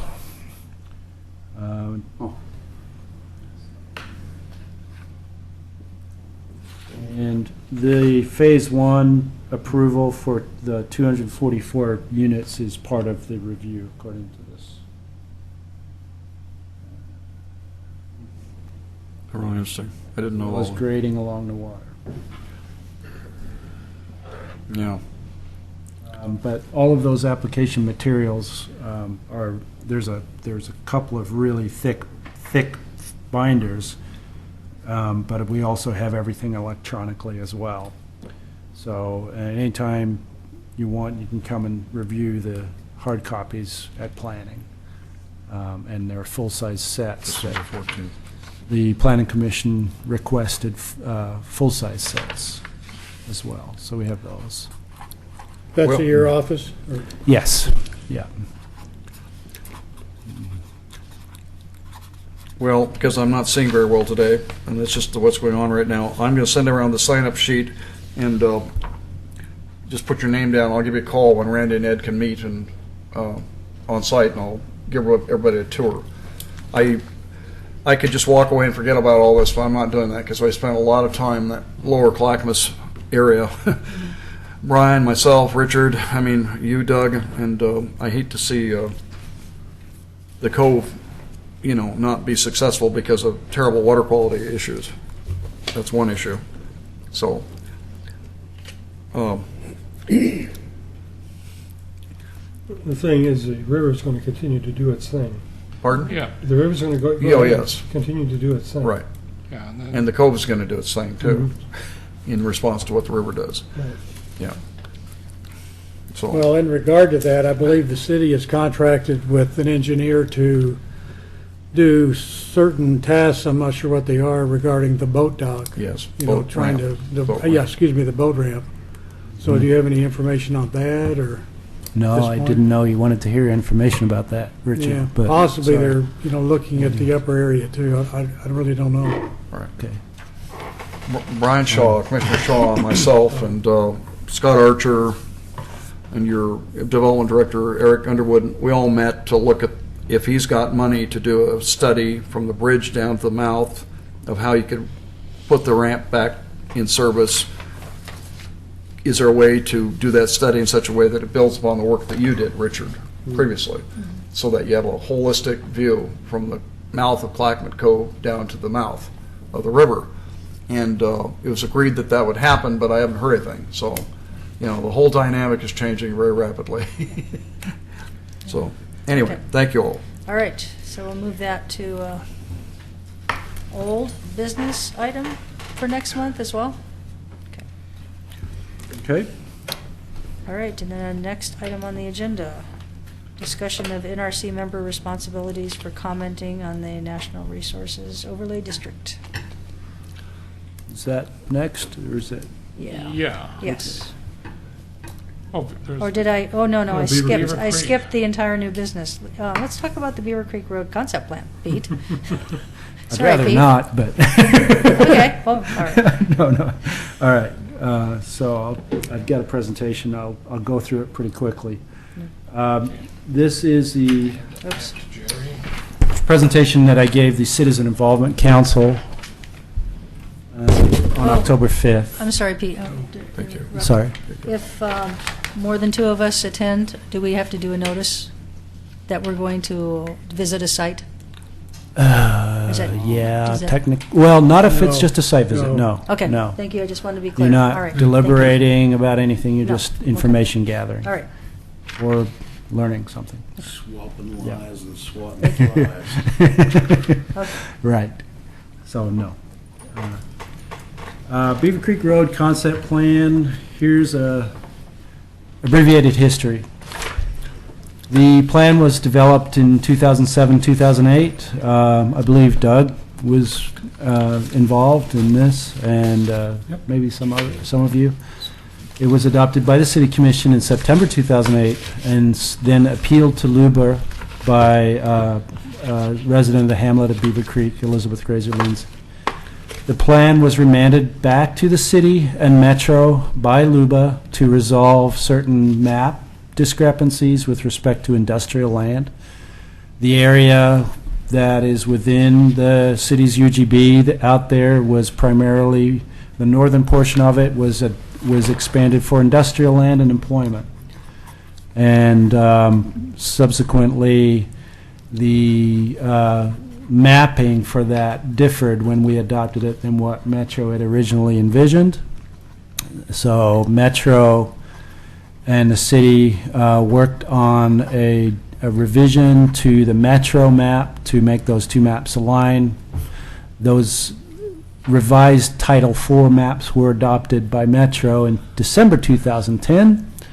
However, the readoption of the plan was further delayed to various legal objections, which had to do with the larger metro urban growth boundary, Washington County, Multnomah County, Clackamas County, and the employment capacity ordinance that Metro had done, and also with urban reserves disputes. Those issues, and I am summarizing incredibly here, the issues were finally settled by the state legislature through the grand bargain, which resolved the UGB in 2014. There were some additional final appeal issues that had to do with other counties and Clackamas County as well. Those were dismissed, and the city is finally free to proceed with the readoption of the Beaver Creek Road concept plan on remand, which is what we hope to do with a minimum of revision to the actual plan. So what is the basic approach here? The final concept plan itself, the plan document that was developed over the 2-year period, will not be revised. And by that we mean to say the plan, the vision, the goals and policies, the land use areas, the general transportation system, all of that which was originally accepted by Metro and adopted by the city would not change. But in the interim, what we've done is we've moved ahead and adopted updates to our public facilities plans, which are listed here. The transportation system plan, 2013, the Sewer Master Plan 2014, the Water Master Plan 2010, and the Stormwater Design Standards in 2015. All of these plans took into account the unadopted Beaver Creek Road concept plan because it was the best planning document that we had to work with out to our UGB. So those plans and the cost estimates that were adopted with those plans will be addressed through a findings document, a revised staff report that is updated and which pulls into a summary of all the public facilities capital costs estimates that were done. And that's what Public Works is putting together. Looking back at the plan briefly, these are the goals that came out of the public process.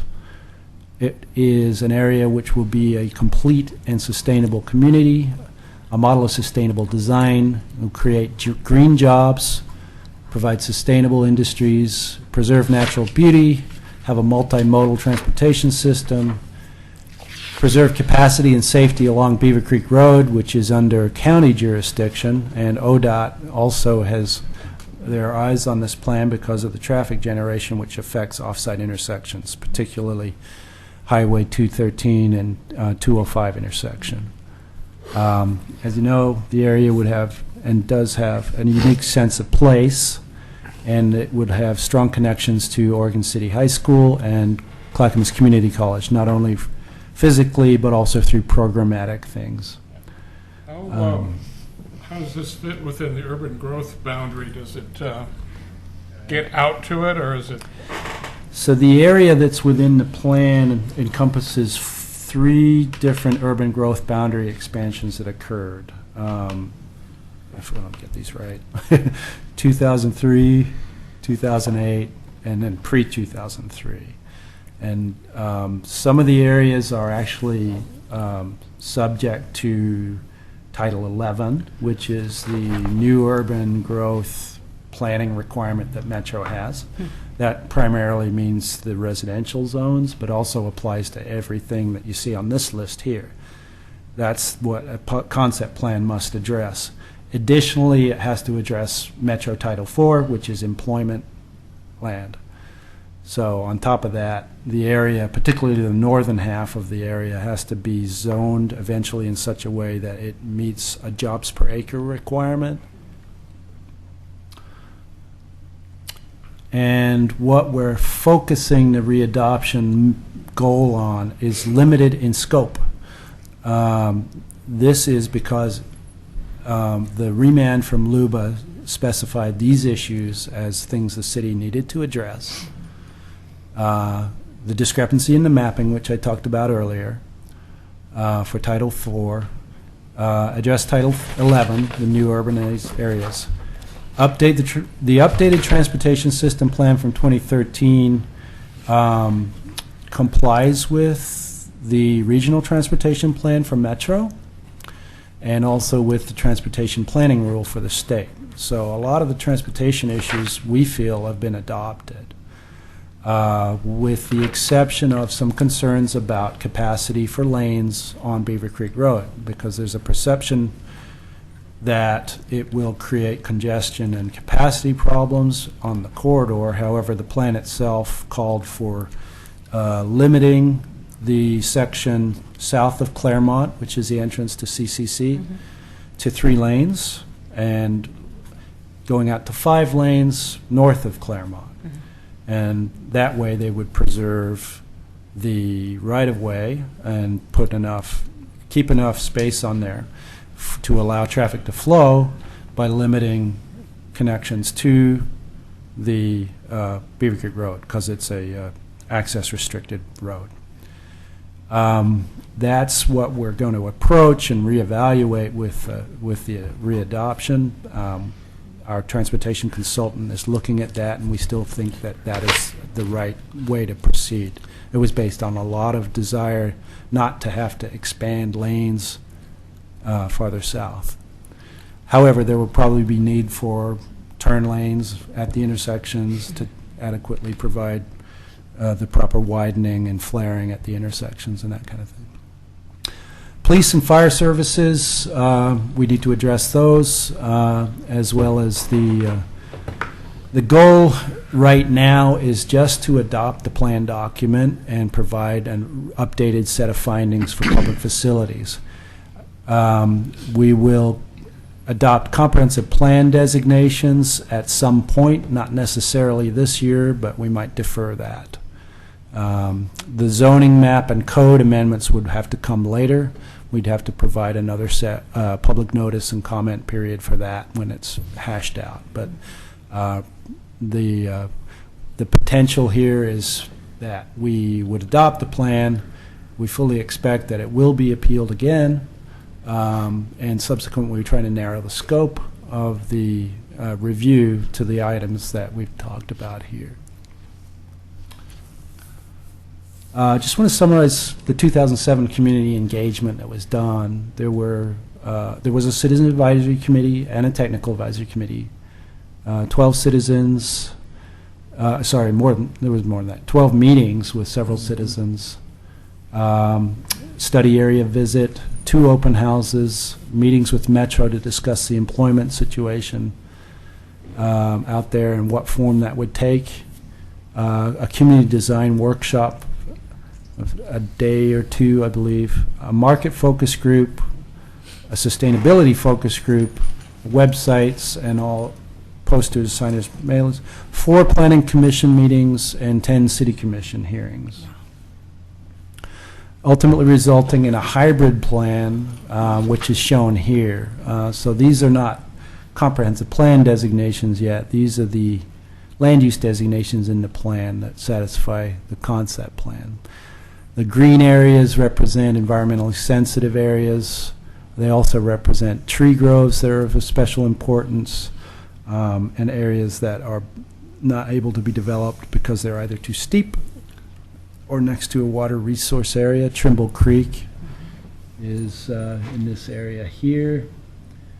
The other colored area, the main colored area, the blue area, is what is the North Employment Campus, which this matches very closely the Title IV map that was adopted by Metro in 2010.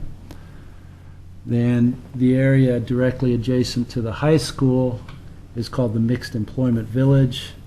A portion of this area was already in the city and was recently approved for mixed use, a combination of live-work units and apartments. That was approved because it predated the concept planning requirement, and it was already in the city and had zoning. Everywhere else is either zoned campus industrial and in the city, or is sitting waiting for a city to adopt our plan, and in the meantime it has this future urban designation until we adopt this plan. This was the original concept plan. Right. This is still the concept plan? This is still the concept plan. At one point, I'd like to talk about the history of it. Yeah, please do. That'd be great. So there's a Main Street zone, which is kind of like walkable, dense urban core, right where Glen Oak would come through. And then you have the east and west mixed-use neighborhoods, which are varying density residential. That's where Oregon City Golf Course is, and they are looking at the area to annex and redevelop as well. I wasn't the planner that worked on this in 2007. Tony Conkle was. But if you were able to go out on the site, I believe this area, the ridge line here, is a view corridor that people really wanted to preserve and create an urban edge, but an open space area behind it. So the design of this is conceptual. There are several ways in which the transportation system could be developed. What they're attempting to show here is the overall transportation network for collector roads and arterial roads. It would take a long time for any of this to actually be developed in a contiguous manner because of fractured ownership and that sort of thing, similar to the other concept plans we've done. But the ability to create this grid system and the type of walkable community. I know that we talked about it being quarter-mile radiuses and walkable areas and that sort of thing, having trails and connections throughout the area. The concept plan is what sets up the ability to adopt plan amendments in the transportation system plan, and ultimately include those in your system development charges and capital improvement costs. So that's what they're attempting to do here. Doug, did you want to talk about this? Yeah, the history of it a bit.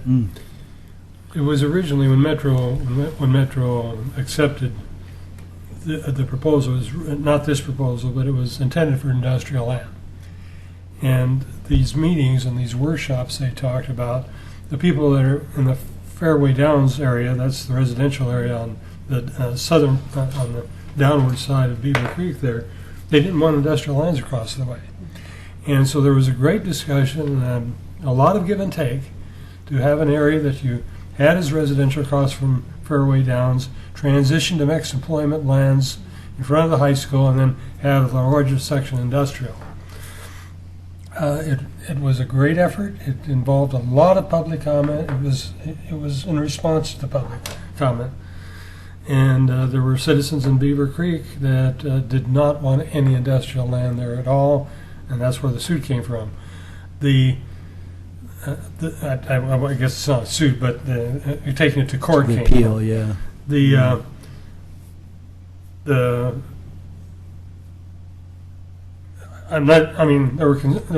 Not everybody in Beaver Creek there were people in Beaver Creek that were upset with it, and I'm glad to see that we still have our concept plan before us, because this is a result of tremendous public input on the project.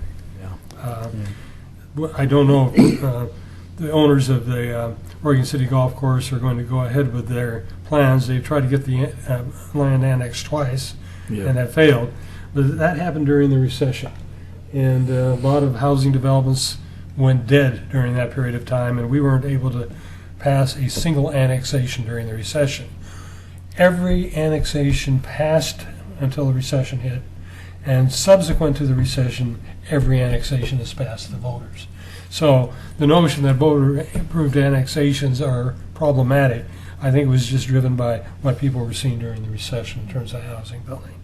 But I'm really pleased to see that that concept plan is still in effect, because it was a tremendous public dialogue that created it. Certainly.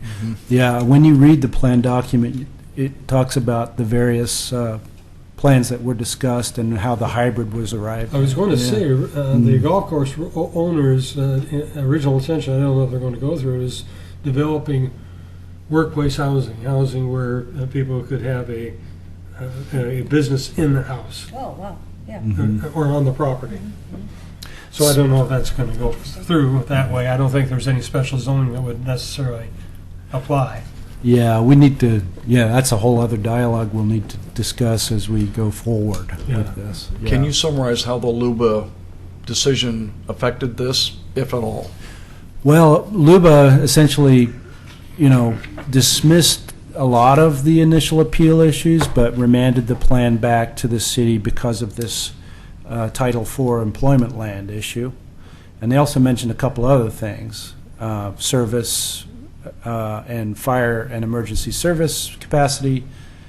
And we know that we need to update our public facilities summary for this, because it's been 4 or 5 years, longer, 7 years, since it was initially looked at. And we've got tighter numbers because we've done some updates since then. So we're going to summarize that information.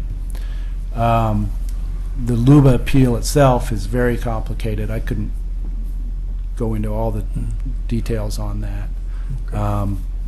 But the primary issue was Title IV, industrial land. And what else is... Yeah, there was several other recommendations coming out of the concept plan adoption process. And one of them was, I remember, to have a green building committee for subsequent development, which, kind of an ad hoc committee that has not been formed yet, but it's to look at the quality of design of future structures and that sort of thing. That's something we'll need to address as we talk to the Planning Commission and City Commission as well. Yeah. I should mention that a Metro staff person was attending those meetings. I don't think it ever occurred to them that they should change their industrial plans to conform to what we had done, and Right. that's what led the ground for actually taking it to the court. Right, yes. But Metro never had any problems with it. Yeah, Metro was willing to amend their map based on the process that the city had done and the citizens had engaged in. So, yeah. What's the normal build-out time for something like this? Is this 20, 30 years, or? Well, I'd what? say that's in the ballpark. Yeah. Yeah. All these concept plans are 20-year horizon Yeah. concept plans. For example, the TSP, the Transportation System Plan, is 2035, horizon. And this transportation study for this had a 2027 horizon. We're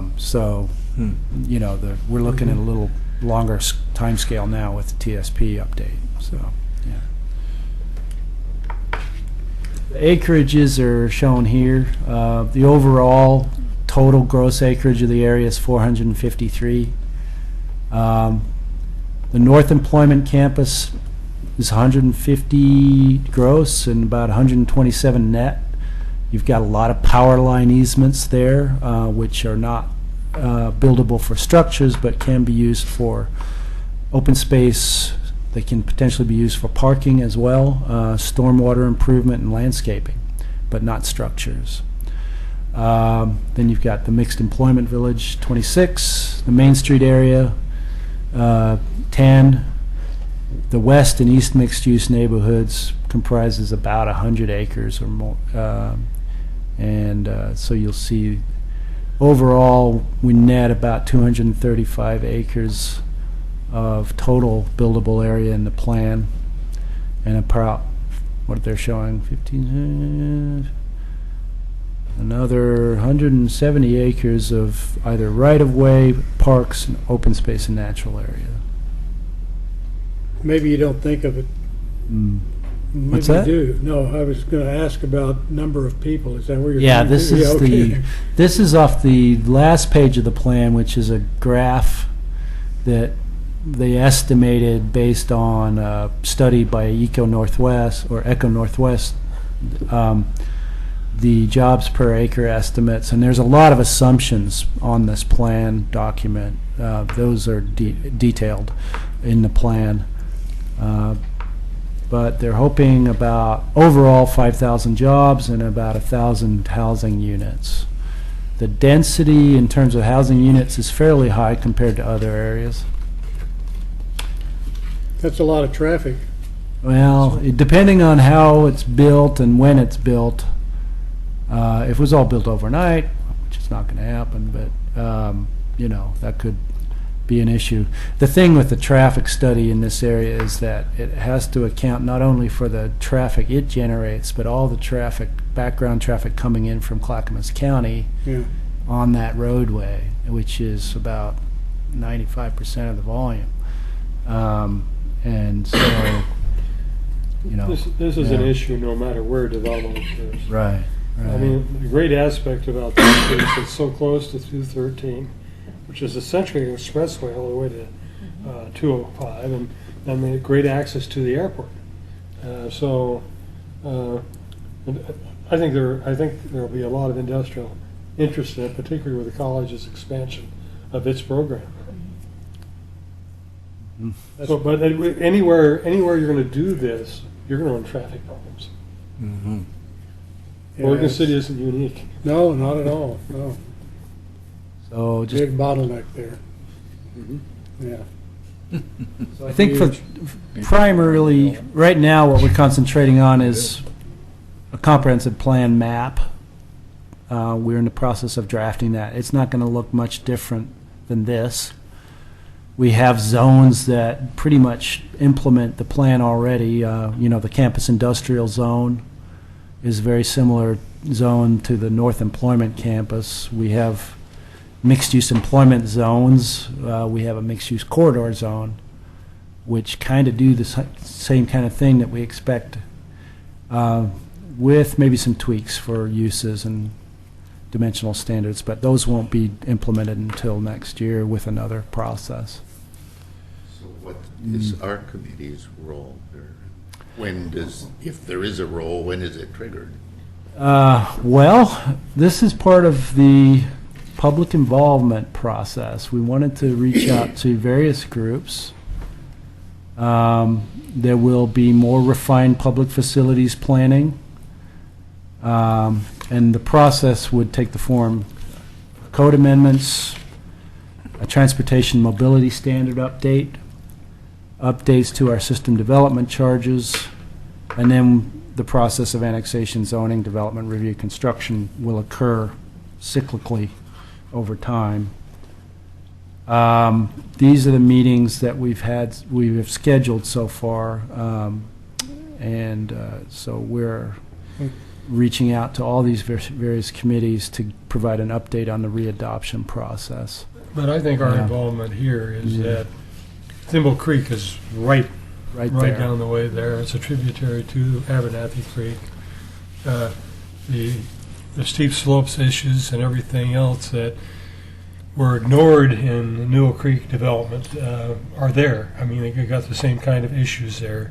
And so I think this is something we need to keep our eye on. Okay. Has any consideration been given to where all the stormwater goes, runoff goes? Well, the street standards and the stormwater drainage concept in the plan is, it's conceptual. Are they talking about really trying to maximize infiltration on site? And also, if they have to provide regional detention facilities that are coordinated with the open space areas and lower spots. But does it go to Newell Creek? Is that where it's heading? No. No. It goes separately to Separate drainage. Abernathy. Some of it goes into the Glen Oak drainage area basin. Some of it goes eastward. Okay. Not to Newell Creek, as far as I'm aware. Could you go And back to that north. graphic or the table showing This one? that one there? Yeah.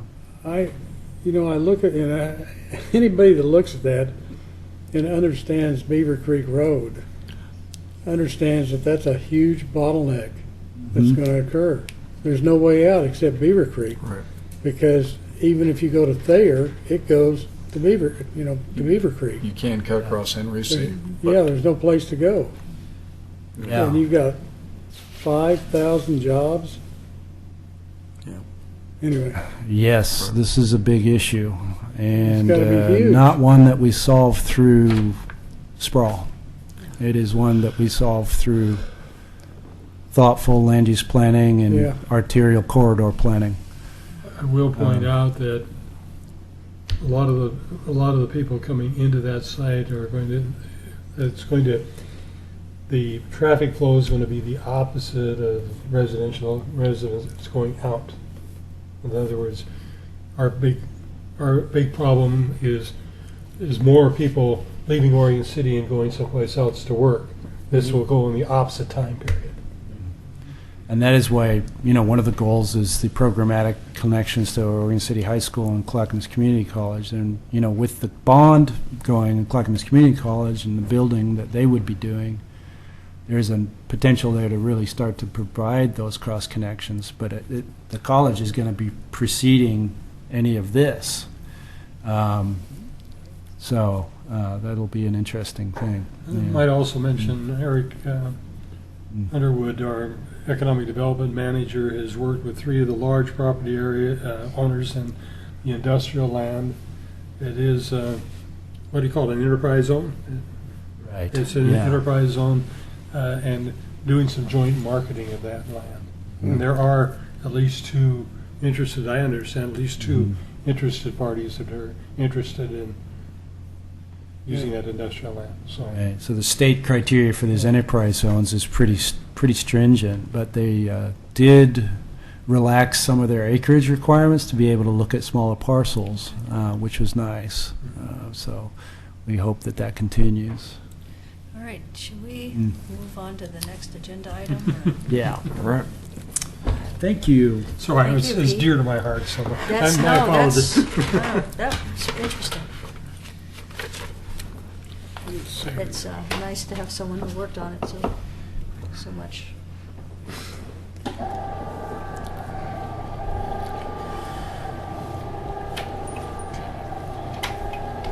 Okay, so we wrote, I've got a little, my notes here.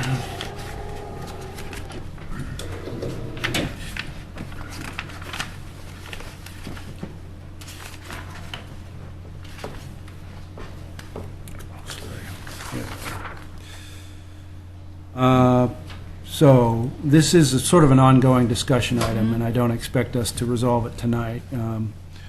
We have a meeting once a month. Sometimes land use application comment periods coincide with our meetings, and sometimes they don't. Either the comment period deadline is before the meeting or long after the meeting. The way that we receive comments in planning is typically either written or emailed, occasionally verbal. We would be willing to entertain any written comments on land use applications that we send out for public comment from the Natural Resources Committee, either as a group, if it's possible, or individually. The committee can decide if it wishes to appoint ad hoc committees to work on things. Some of the neighborhood associations have appointed land use chairs and things like that to work on their behalf. Because of the decision-making and public notice requirements for the NRC as a public body, there's a difficulty here. If you're deliberating towards decision or making a decision, we have to provide public notice of that process. So one remedy may be, well, in addition to providing comment at our meetings for items under review, members could self-identify as citizens first and Natural Resources Committee's members second if they wanted to provide comment. Or the committee might decide to act only when the review period coincides with a regular Natural Resource Committee meeting.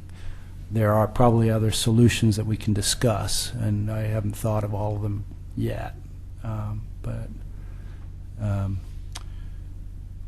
The other aspect of it is that you can comment or ask questions about anything related to a development at any time, but during the public comment period is when, you know, your suggestions are included in the staff report and responded to as a part of a finding.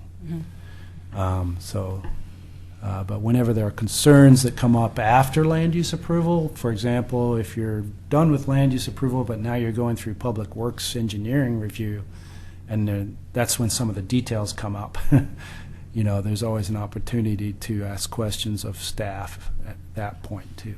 So, and I think this came up because Doug had asked about the Holcomb Apartments project, which is actually under public comment period right now, and I can talk about that.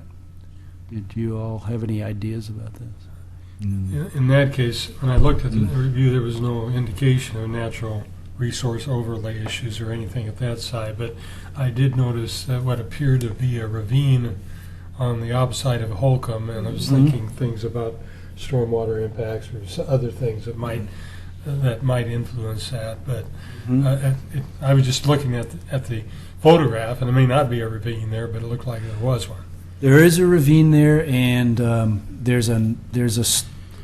so the property that's proposed for apartments there was actually partitioned by the previous owner as a minor partition for 3 houses, but he never platted it or built it. Well, he did plat it, but he never built it. And then it was zoned mixed-use corridor. And subsequently, he couldn't build single family anymore, and sold the property, and they came in for an apartment complex. There is a private storm pond on that property with some pipes that lead into it that don't currently meet our standards. They were hoping to use that facility. It would need to be upgraded and a public easement provided so that the Public Works Department can inspect it. And it also has to meet the stormwater, not the new standards, because the application was submitted prior to August 18th, which was when the new stormwater standards were adopted. But they still do need to provide what's called water quality control as well as water quantity control, because it's over 8,000 square feet of new impervious surface. What I don't know yet, because Public Works hasn't started reviewing it, is if they exceed the capacity of the detention facility and it goes into Holcomb Boulevard storm pipe, where does that go next? And I don't know the answer to that. If there's an overflow, where does that just daylight out into that ravine or not? I haven't heard the answer to that yet. And Wendy Marshall will be the engineer who's looking at that. They did do a preliminary drainage report, which I've got a copy of, and they don't talk specifically about the possibility of going into that creek, but we do require what's called a downstream analysis now, which means even if you're detaining everything on your property and you can show that you've met the capacity requirements for the analysis, you've still got to go downstream and look at what might happen if there's an overflow, if it exceeds our storm interval. So, I think we'll be able to come back with more information on that at the next meeting. Yeah. I mean, I appreciate getting all these land use applications. I think there's so many of them, and what I look for is, whether it's a natural resource overlay or a hazardous map overlay or anything of that nature. Mm-hmm. Yeah, and that's good. I mean, we did kind of make a conscious decision to send you everything. And I know there's a lot to wade through, but you'll know because you see that file prefix that it has an NR or a US if it's a geologic one. What's harder to catch is tree removal, because it's a standard type 2 review part of the code, and we don't have a separate permit for tree removal. It's just it's either part of the subdivision review or part of the site plan review, and it has to meet Chapter 1741. It'll be discussed in the application, and there's a separate tree removal and mitigation plan as part of every application. You kind of have to go looking for it. Yeah. When you send those out and we look at them, do you want a response saying, looked at it, I don't see any problems personally, or if we don't see any problems, just don't respond, because that's just more email you have to open. Well, that's fine. I mean, what we like is we send out a land use transmittal as well as the public notice, and the land use transmittal form says I have no conflict with this application, or I have a conflict with this application, and here's why. And so there's a spot to check there. Normally that's reserved for an agency or a consultant to check, but the neighborhood associations get to check that box as well. We send it to them, and the NRC could too. If you were to, make that decision. You can also, as an individual, come to the planning commission and register the concern. And that gets it on the record. If it's a planning commission hearing, Yes. if it's a type 2 limited land use decision, then it goes, the comment we've made to Yeah. staff, yeah. Yeah. But then we can raise those issues at the city commission level, right? Or do we- Yeah, so the way it works is type 2 is staff, type 3 is planning commission, type 4 is planning commission, city commission. And then you have legislative, which is changing your regulations, so.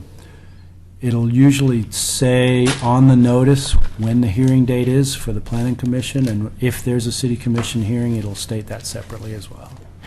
Yeah. Okay. Thanks. Is this something you want to table? or- Why don't we, based on everyone's kind of input and thinking about the things that we learned tonight, do we want to bring this up next month and go back and look at some things and see if we have additional input into coming into Be nice to what get might be the when? meeting over. Yeah, okay, so we would like to discuss this We love next it, month. but, Yeah. Okay.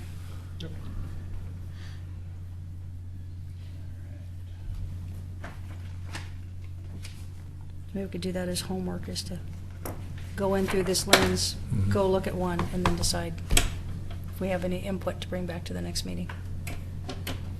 Okay.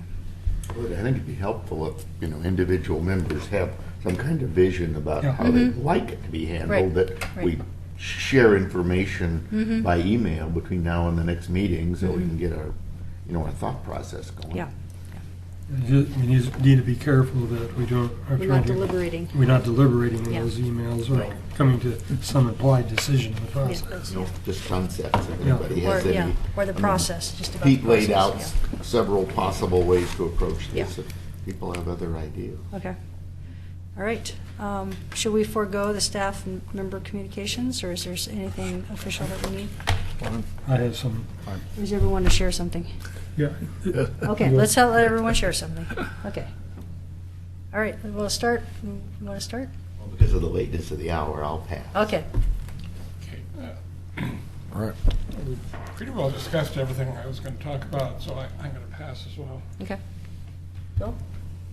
I attended the Fort County Cooperative Weed Management Association meeting today, Thank you. as did Doug, and pretty interesting, and very active group, pretty much self-driven, and I think they're on the right track, and I guess my impression is that of all the governmental entities, it seemed like Oregon City had the least official involvement. I got your note, but I do think Oregon City should